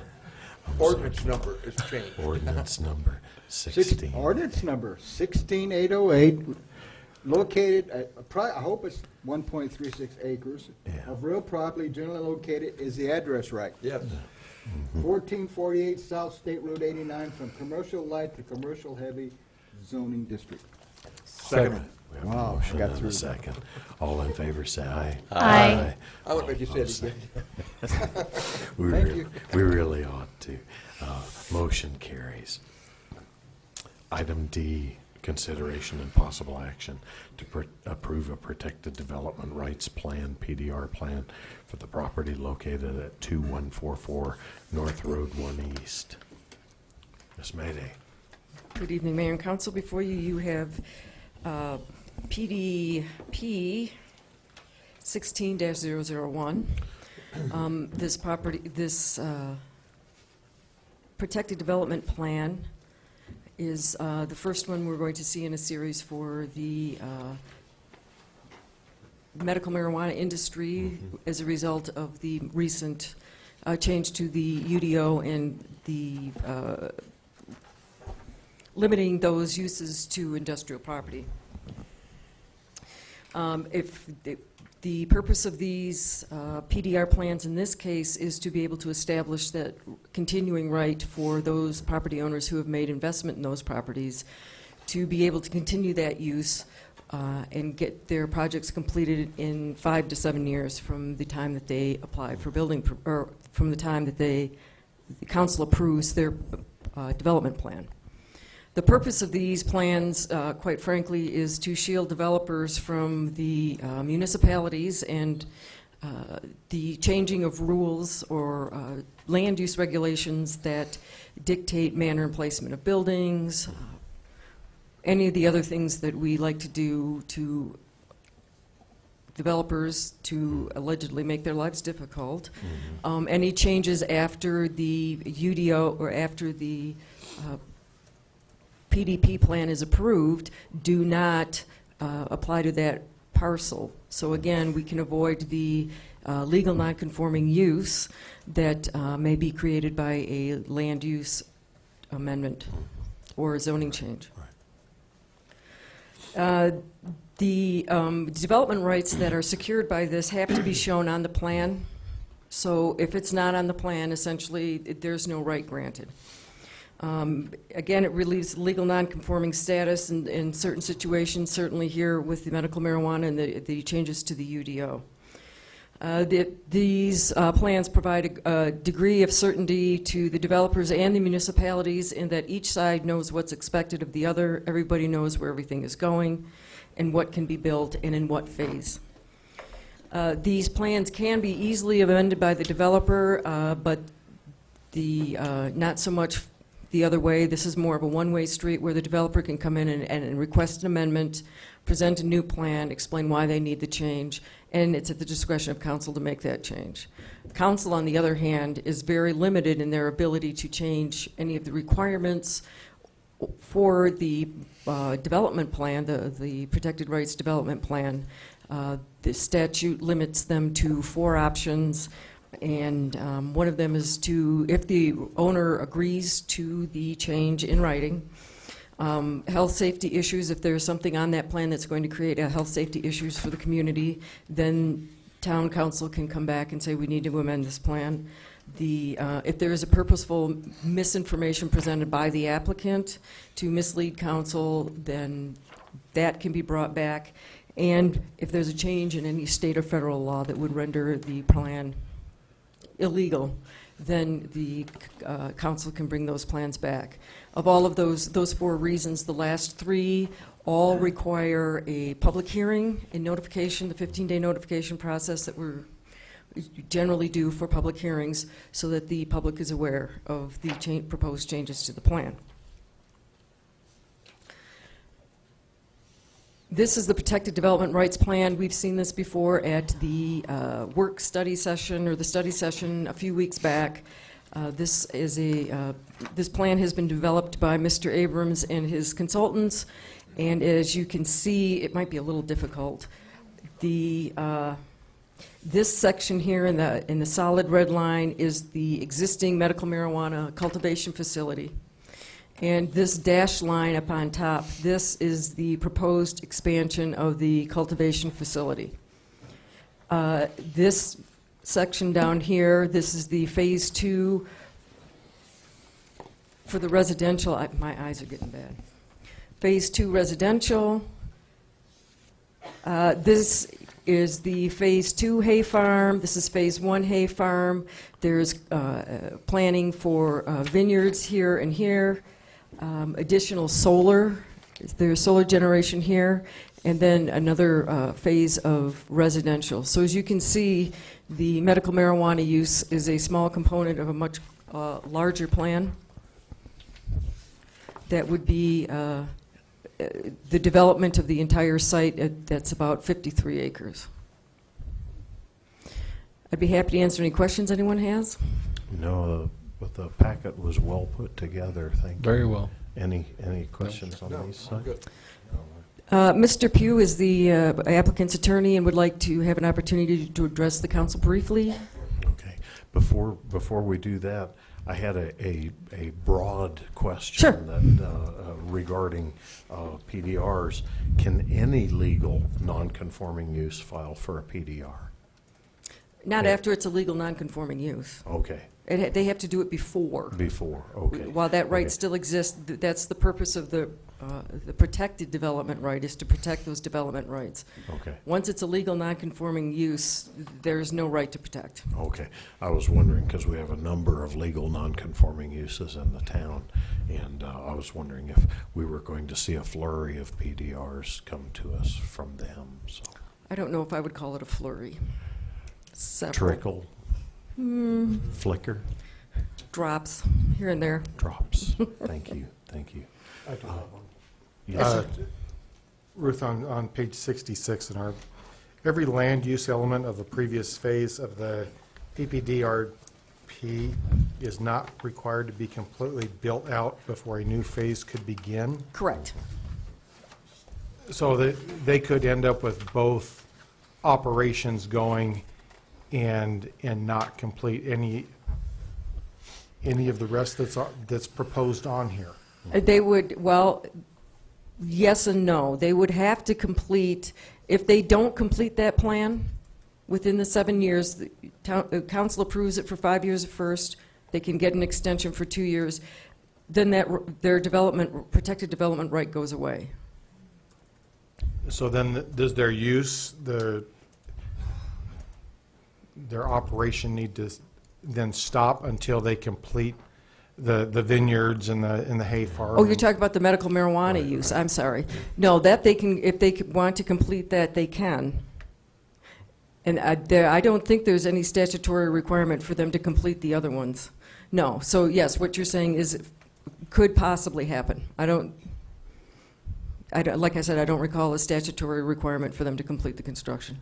Okay. Only that they lose the protected development right if it's not complete. They have to have, in order, should the PDR plan expire halfway through construction of phase 2 of their medical marijuana, the only thing they can complete are the structures for which there is a completed foundation in place.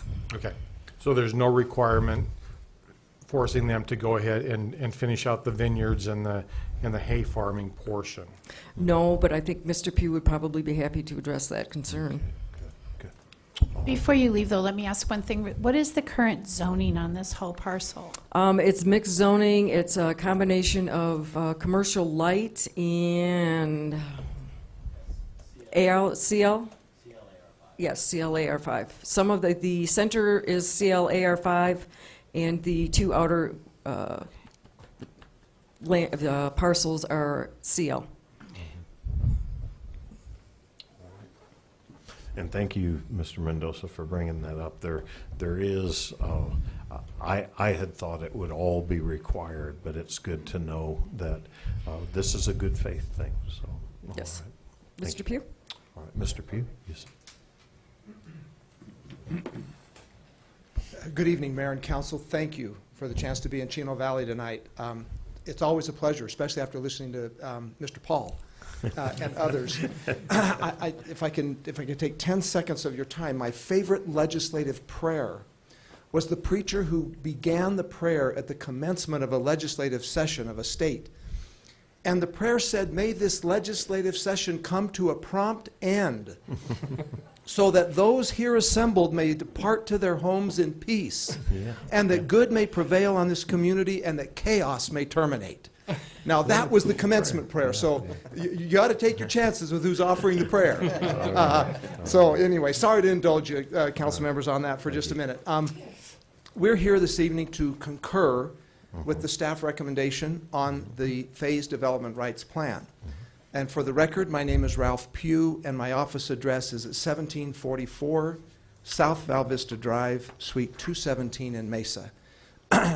So we have read the staff report and concur with it, and we're grateful for the chance to be here and for the collaboration, frankly, that has existed between Mr. Abrams and Mr. Brian McLaren of Zone Properties in the whole process of dealing with your ordinance. And we applaud the council for the action you took in adopting your amended MMJ ordinance.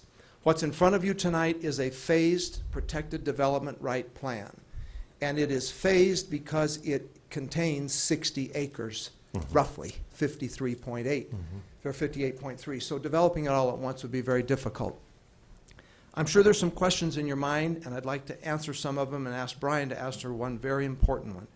But as to Councilmember Mendoza's question, Mayor, if I could, I would like to answer that.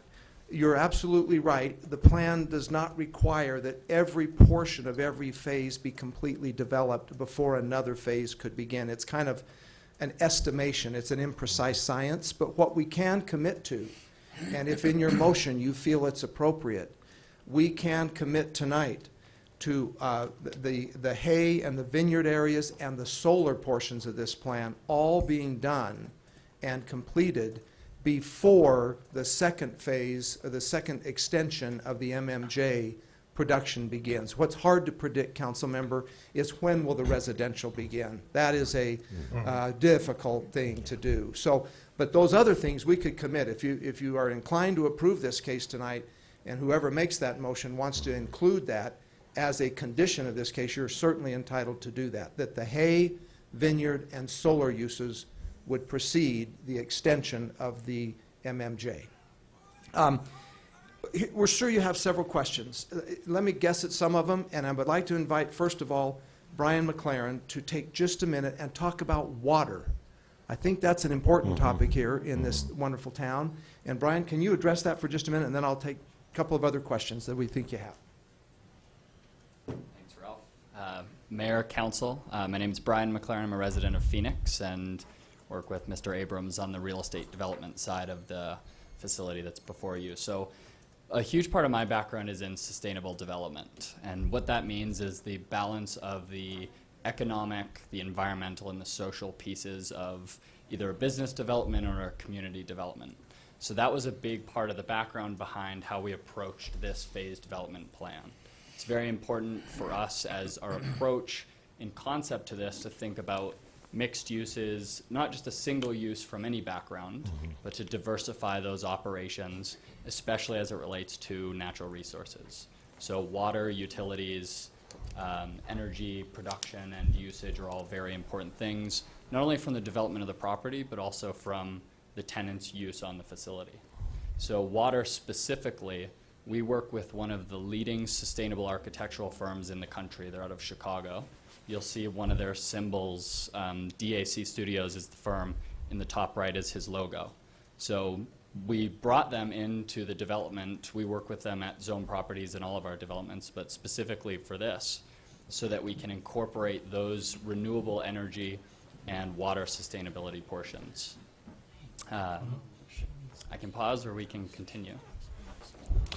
So water specifically, each of the buildings that are going to be designed and implemented incorporate full cycle water systems. So what that means is when we're taking well water out of the complete aquifer of our state here, we're not just using that up quickly and then dumping it back into the groundwater. That has to do with both the treatment of that water on site in the facilities. Huge part of these agricultural operations have to do with nutrient uses. You're not only taking that water out, but then when you put it back, you want to make sure that it's better than when you took it out. So everything from reverse osmosis, carbon filtration, and then when that water is actually used in the facility, goes through a complete recycle. And rather than pumping more well water out, we actually reuse that water. So from a water perspective, we're aiming for as top efficiency as we possibly can. Same thing with energy. So energy is actually a little bit easier because we can control the full thermal envelope of that building. And I'm happy to answer any more details, but I don't want to take up too much of your time. But we're focused not only on renewable energy creation through solar, and I'm a bigger solar proponent than wind, but certainly that would be something we would consider. Large part of our approach to this plan was to take public comment in. So if we want to look at a pumpkin patch, certainly that's something we can do. And that would be our intention, is to actually invite both the council, staff, and also members of the public to those types of conversations to see what uses. We've heard, we didn't include it at the time we submitted this plan, but we also heard there's a strong interest where we have the hay farm located right next to Highway 89 to actually do different commercial development. So I've heard a grocery store is something that is of big interest. So those are things certainly I would ask you to consider, that we are absolutely of the same mind that we would like to develop the mixed uses, and completely fine to approach this plan and the approval of this plan as a condition of the second expansion of the medical marijuana. And to clarify, the intention is that facility is actually for a completely independent, separate operator. So it would not be an expansion of Mr. Abrams' facility necessarily. And that's, again, happy to answer any questions. Cool, thank you. Any questions on this side? Yes, ma'am. I guess I'm just not understanding. So this is, because you were kind of vague about exactly what could go there. So this is not a solidified plan then, is that my understanding? No. Mayor, council member, if I could address that question. A phased protected development right plan designates allowed uses under the current zoning in a master plan. Okay. Then the ultimate development of any of those designated and enumerated allowed uses on that plan have to come back to the council for an approval of a final site plan. So, following Mr. McLaren's comment that there is interest in commercial uses along the highway, of course, if that evolved and there was demand and a user and a developer for that, we would be in here asking you to amend this plan to allow for a commercial use at that location. So this is not a in concrete plan that will be developed necessarily, because a lot of it's agricultural, and at the end of the day, you don't want all of that there, I don't believe. You will for now, and we're certainly committed to do that. So that's how it works. This is not a final site plan approval by any means. So at the end of the day, how many projected marijuana cultivation sites could we have on this within your boundaries? That's a Mayor, council member, very good question. The point of this whole plan is to restrict the right of the property owner in its expansion of MMJ growing and production. And what that means is, when you look at this plan, you see the area in the dark red and the area above it in the dashed red lines. The dark red at the bottom is existing MMJ. Gotcha. That's about 10 acres, give or take, enclosed there in the fence. But in reality, the actual propagation and cultivation of MMJ is not even an acre, and it may grow to 1.5 acres. So that's what you're going to see there out of 58 acres. Then in the second growth area for MMJ, the dashed red line, when that evolves, that again is close to 10 acres in a fenced area, but it'll only have, 4 maybe acres total, or 3 or something. It's a very small number of growing facilities there. So when you put it in perspective, we're really talking less than 8% of this whole site would be used for that purpose. Mr. McLaren's interested in many, many other things, including the residential areas. Our expectation there, council members, is some combination of typical single-family detached housing, and also, as he said, a sustainable community of either attached single-family, multifamily, some combination. When those ideas come to the forefront, we'll be back here in front of you for approval of site plans for those uses. Right. So you currently have the 2 sites set, and is there a mandate then as far as, so you could not come back then and request changes and request for additional parcels to be used for cultivation sites? Exactly. You are Mayor, Councilmember. mandated, you are mandated to only a certain percentage of your PDR, is that correct? Just those 2 sites. Okay. That's it. And that's the purpose of this plan, as we explained, several weeks ago in some of our earlier meetings. So I don't know if there's any other questions. Oh, the when of it all. We expect within a year to do the agricultural uses and the solar sustainable areas there. That is about a year's time, maybe 18 months. Housing is more unpredictable, and we've indicated how that will evolve. And consistent with Councilmember Mendoza's comment, if you want to limit that second area of MMJ, requiring that the solar be done first and that those other agricultural uses along the highway be in place first, please do that. We're all supportive of that. So, Mayor, council members, thank you. We urge your support. Again, we thank you for your patience in this process and the collaborative effort together. So, Mayor, thank you. Thank you. Do you have a question? No, sir. I was going to ask our attorney.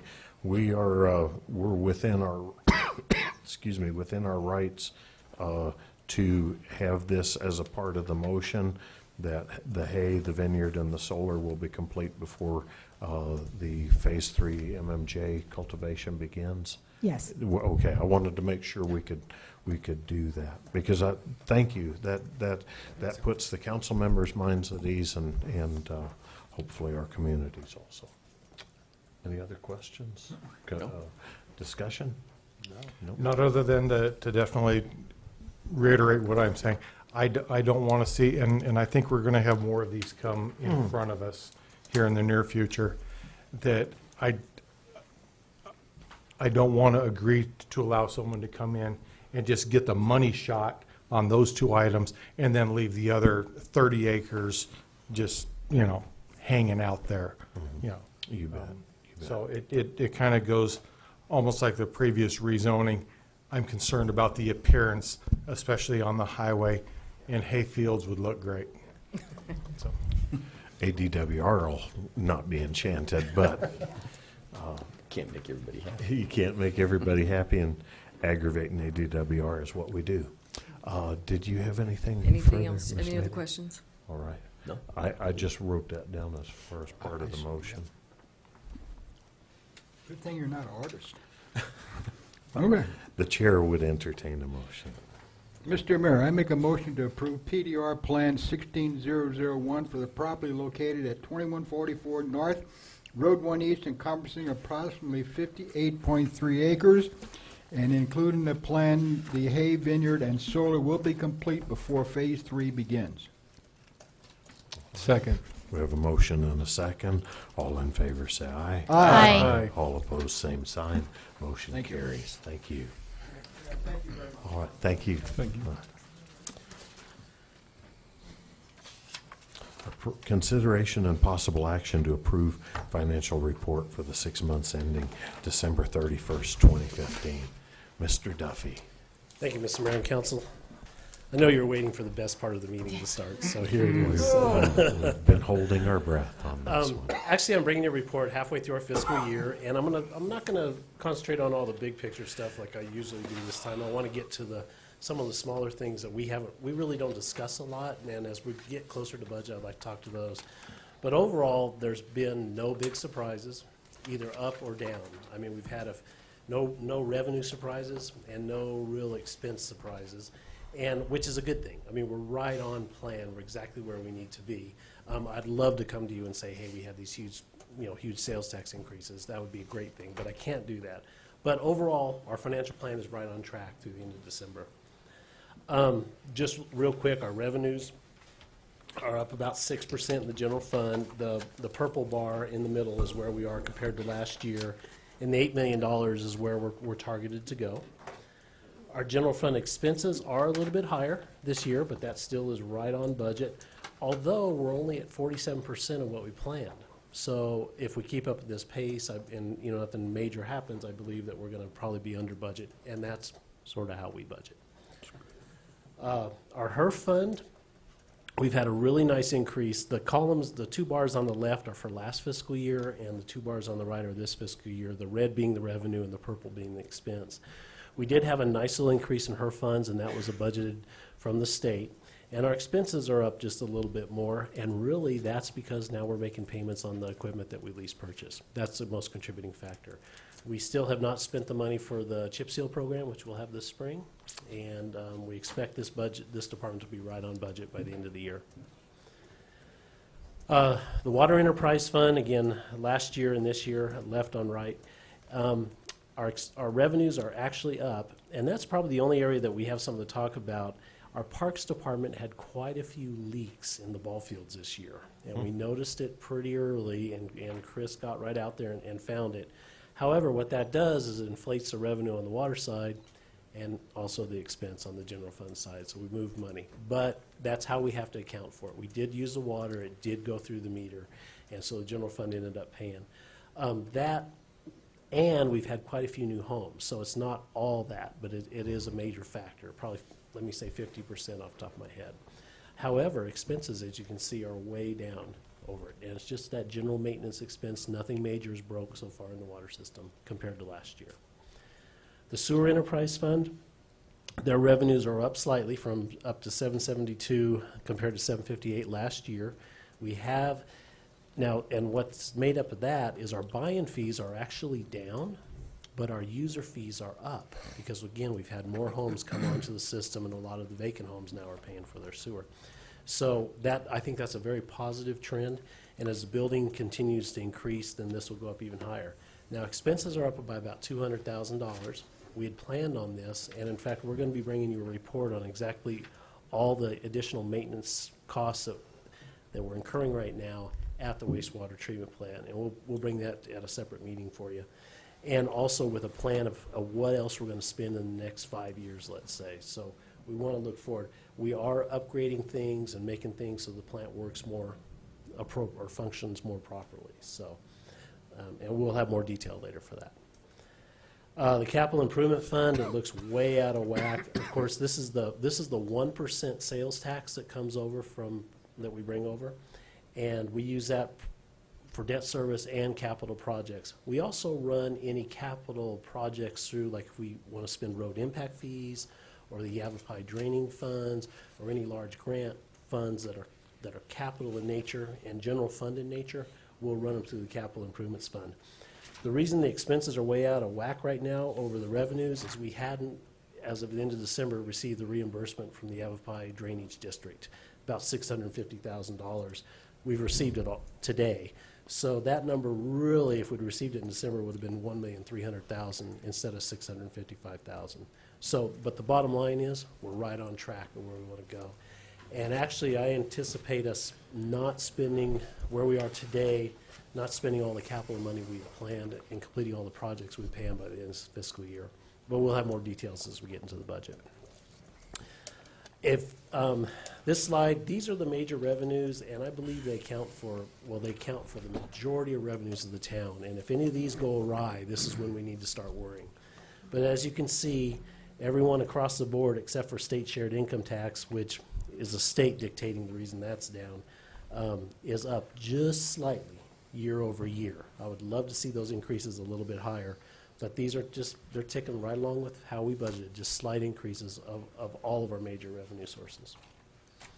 And if you look over on the right, well, if you look at water service fees, those are just what we bill customers.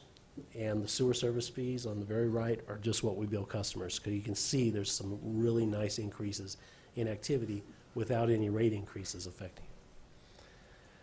So what I'd like to spend just a few extra minutes on this evening is all of our other funds. Now, when we have our major funds, which is the general fund, the HERF fund, the water fund, the sewer fund, and the capital improvement fund.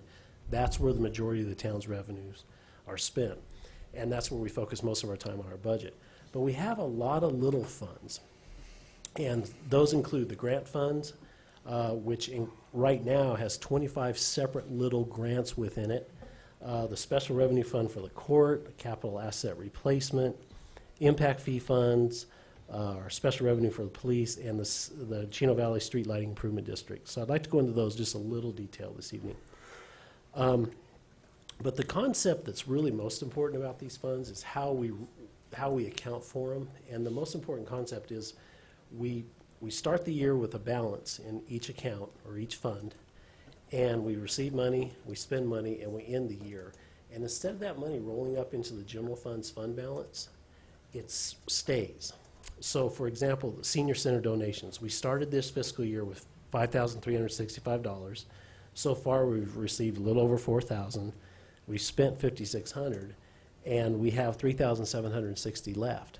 Now, if we don't receive any more or do anything through the end of the fiscal year, next year we'll start with $3,760. And if, let's say, the folks donating to the senior center want to know, well, where was the money spent? Well, we keep one account for the money coming in and one account for the money going out. And so I can tell them exactly what was spent for the last 3 years. Just print it out. Here it is. Here's where every dollar was spent, and here's every dollar that was received. So it's a way to take these donations, account for them properly, and be able to report that information to the donors, to council, or anybody in the public that's so interested. So, and they all act that way. The grants funds, and these are probably things that you're going to hear, as you approve the grants all the way through. But these are the type of things that we keep track of. With the police grants, he has anti-racketeering funds. The dollar figures you see are what their balance was as of December 31st. And so understand there's money coming in and out, and that balance is going to change. We've had this Governor's Office of Highway Safety DUI grant for years. We have the PD Get 'em grant, which is the recovery funds that we get.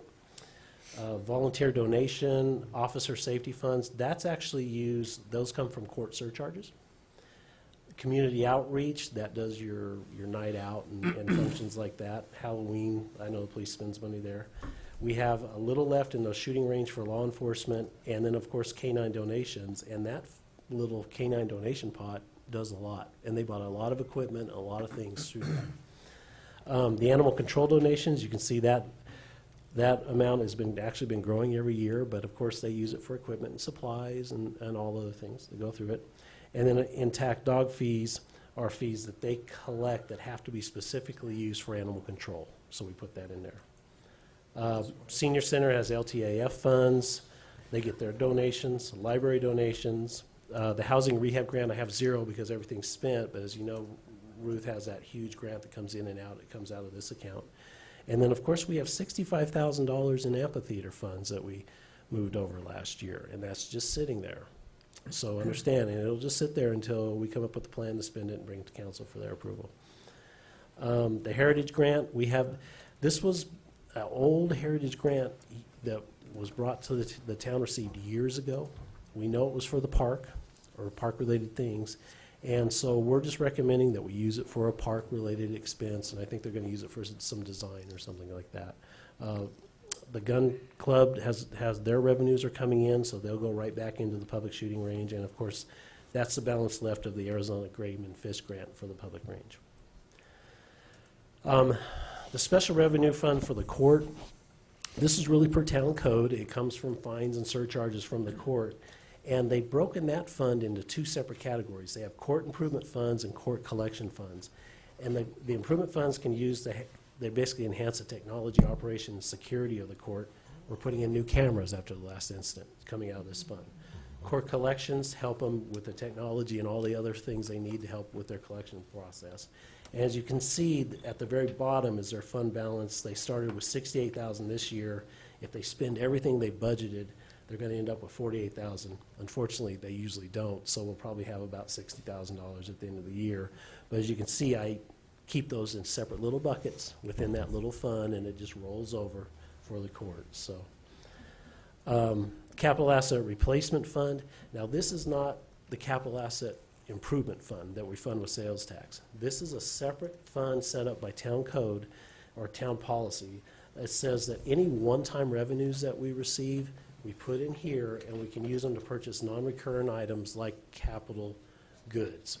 So the largest contributor lately has been our TPT audit revenue, or our sales tax audit revenues. Last year we brought in about $60,000. This year we've already brought in 45, and I anticipate a little bit more than that. So The fund balance started the year at 197, and I'm thinking we'll probably be around 225,000. The departments, Public Works and Police, are going to come, and we're going to request to use some of that money, maybe to buy a police car and some other Public Works equipment out of it this year. I don't think we should drain it to zero. I think we should leave at least $100,000 in there and use it sort of like that emergency reserve. If something blows up, we can come to this account. But I do want to make you aware of this, that it's out there, and then we're going to come and start spending a little because we're making, it's growing every year, you know. Okay. The impact fee funds, the town quit collecting impact fee funds with the new state law in August of 14, and we pretty much exhausted them. The largest amount we have left is around $560,000 in road impact fees. We have a little bit of park and rec impact fees that we could use like on the skate park or something like that. And really that's it after this fiscal year. We may not use all the road impact fees this year, but by the end of next fiscal year. So these, until we do the study and the evaluation, we won't be collecting any more impact fees. Right. And then, of course, the Special Revenue Fund PD, this is what the funds that the police department collects when they tow vehicles for whatever reason. And there's an impound fee, a towing fee, and a hearing fee, essentially, that we collect. Now, part of it is supposed to go to the general fund, and the other is supposed to be used for traffic-related expenses. And what I'm going to propose this budget year, we've only been transferring $10,000 each year to the general fund. And I'm going to propose that we eliminate that transfer and just let the money stay in here and let the police department buy equipment with it. Instead of moving it to the general fund and paying for the equipment out of there. One, it'll be easier to keep track of what they buy. And it'll only be for specific equipment, like their mobile display terminals that they need, or for, I think, radios is the one thing that the chief mentioned. But it'll be to help catch up with something that they're behind on. And we'll just let it build up, and then when they need, you know, new tasers or something, we'll have the funding for it. So that's going to be my recommendation to you. Of course, you guys make the final decision on that. And then finally, last but not least, we have the Chino Valley Street Lighting Improvement District. And this is really the street lights, 3 separate districts up in the Bright Star subdivision. And we treat it as, we have to basically adopt a property tax to tax these individuals $4,000 a year, and it's about that. We pay their electric bill, the county sends us the money to reimburse us for those costs. And we just estimate what they're going to be at the end of every year by each district and assess a tax or a levy for that amount, and then the county distributes it based on all the properties within each district. And I can't tell you where each district is up there. I just know it's all in the Bright Star subdivision. So that's all I had this evening, unless you guys have any questions. No. But we're going to have lots of budget visits. This is just the start. You're going to get used to seeing me the next 6 months. Any questions? No. Why, on the Parks and Rec funds, there was a couple of them. Why weren't those funds used to fix their water leaks instead of having to tap the general fund? Well, the water went through the meter, so it's just part of their normal water use. So that's, you know, we prepare a water bill to the Parks Department just like we do all the other buildings and citizens in the community. So those type of funds are more used for capital type things or expansion, you know, not for just the day-to-day expenses that come up. So, okay, yeah. Okay. Yeah, we've got several study sessions on the budget coming up. And yes, sir. So, all right. Excellent. Any further questions? No. Not for now. Not for now. We're starting to stack them up. I want to know more about the amphitheater someday down the road. Okay, cool. If there's no further questions, the chair would entertain a motion. Mr. Mayor, move to approve financial report of 6 months ending December 31st, 2015. Second it. A motion and a second. All in favor, say aye. Aye. All opposed, same sign. Motion carries. Item F, consideration and possible action to approve a letter of support for a proposed roundabout at Road 5 North and State Route 89. Mr. Lopez. Good evening, Mayor and Council. We were recently asked by ADOT to to offer our support for the 5 North roundabout. And as everyone in the community is aware, that is a very dangerous intersection. There's a number of factors that contribute to that. And with that, James, our associate planner, and I kind of developed a draft, per se, for you guys to look at and see if this is kind of the language that you would like to draft in support. It's on town letterhead, which means it would be coming from us, but we're more than happy to replace that with the mayor's letterhead and have you sign on behalf of the town. However you choose. But just quickly, I'm going to read it for you real quick, and if we have any questions, we can touch on different items, or if there's any omissions or additions, we can certainly add those and revise this.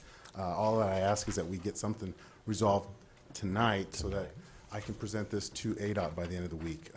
That's kind of where their deadline is. So, dear Mr. Stump, this letter is written to express the town of Chino Valley support for the proposed roundabout project at Road 5 North and State Route 89 in Chino Valley. Currently, the intersection at Road 5 North and State Route 89 is an offset intersection which has presented some dangerous situations to motorists in the past. The construction of a roundabout at this location would benefit travelers at State Route 89 as well as local traffic. The location will also serve residents of Yavapai County in the greater Chino Valley area. We have a vast amount of people that live out 5 North in the county, so it's more of a regional type improvement. The town's support of this project is also on the basis of improved traffic flow at the subject intersection.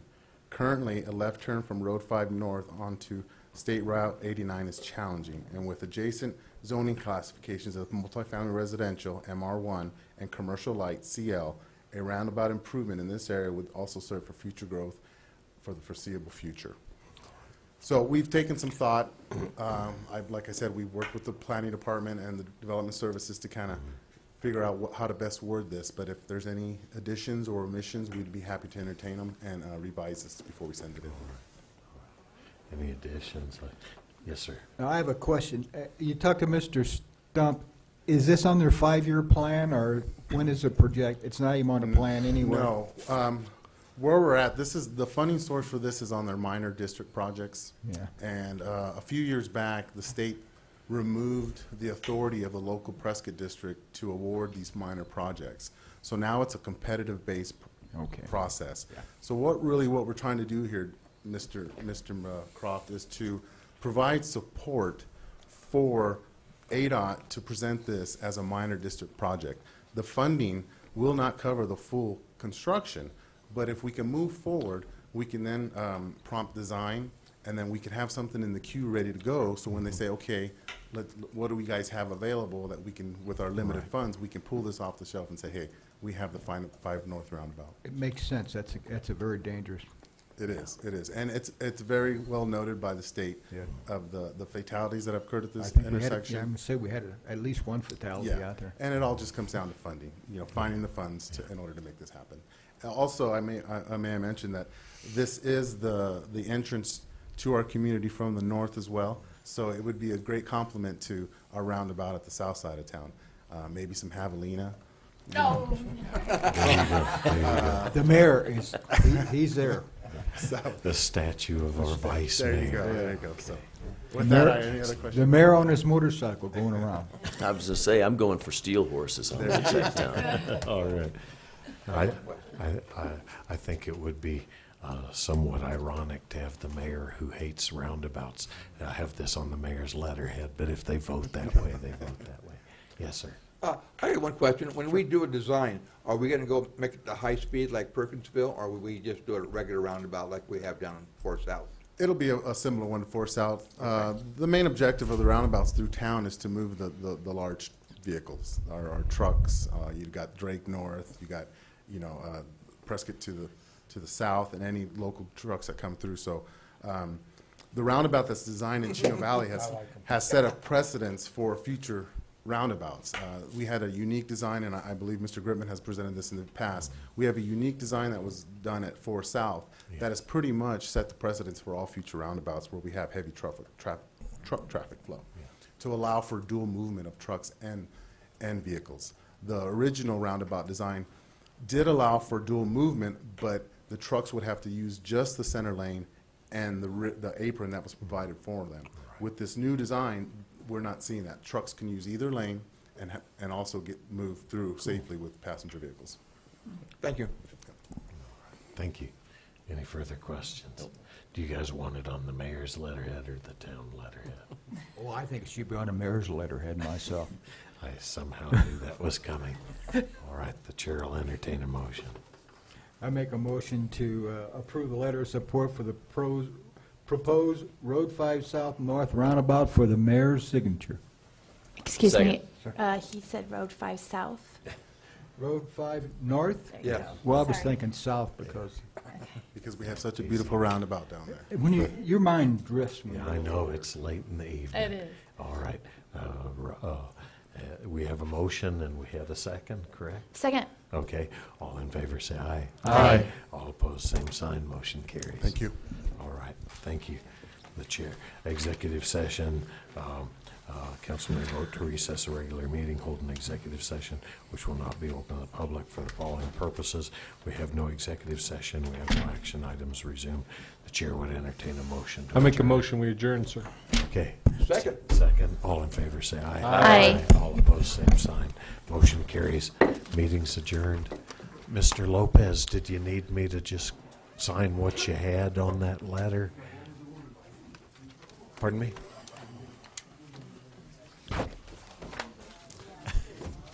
Sir, I go home now.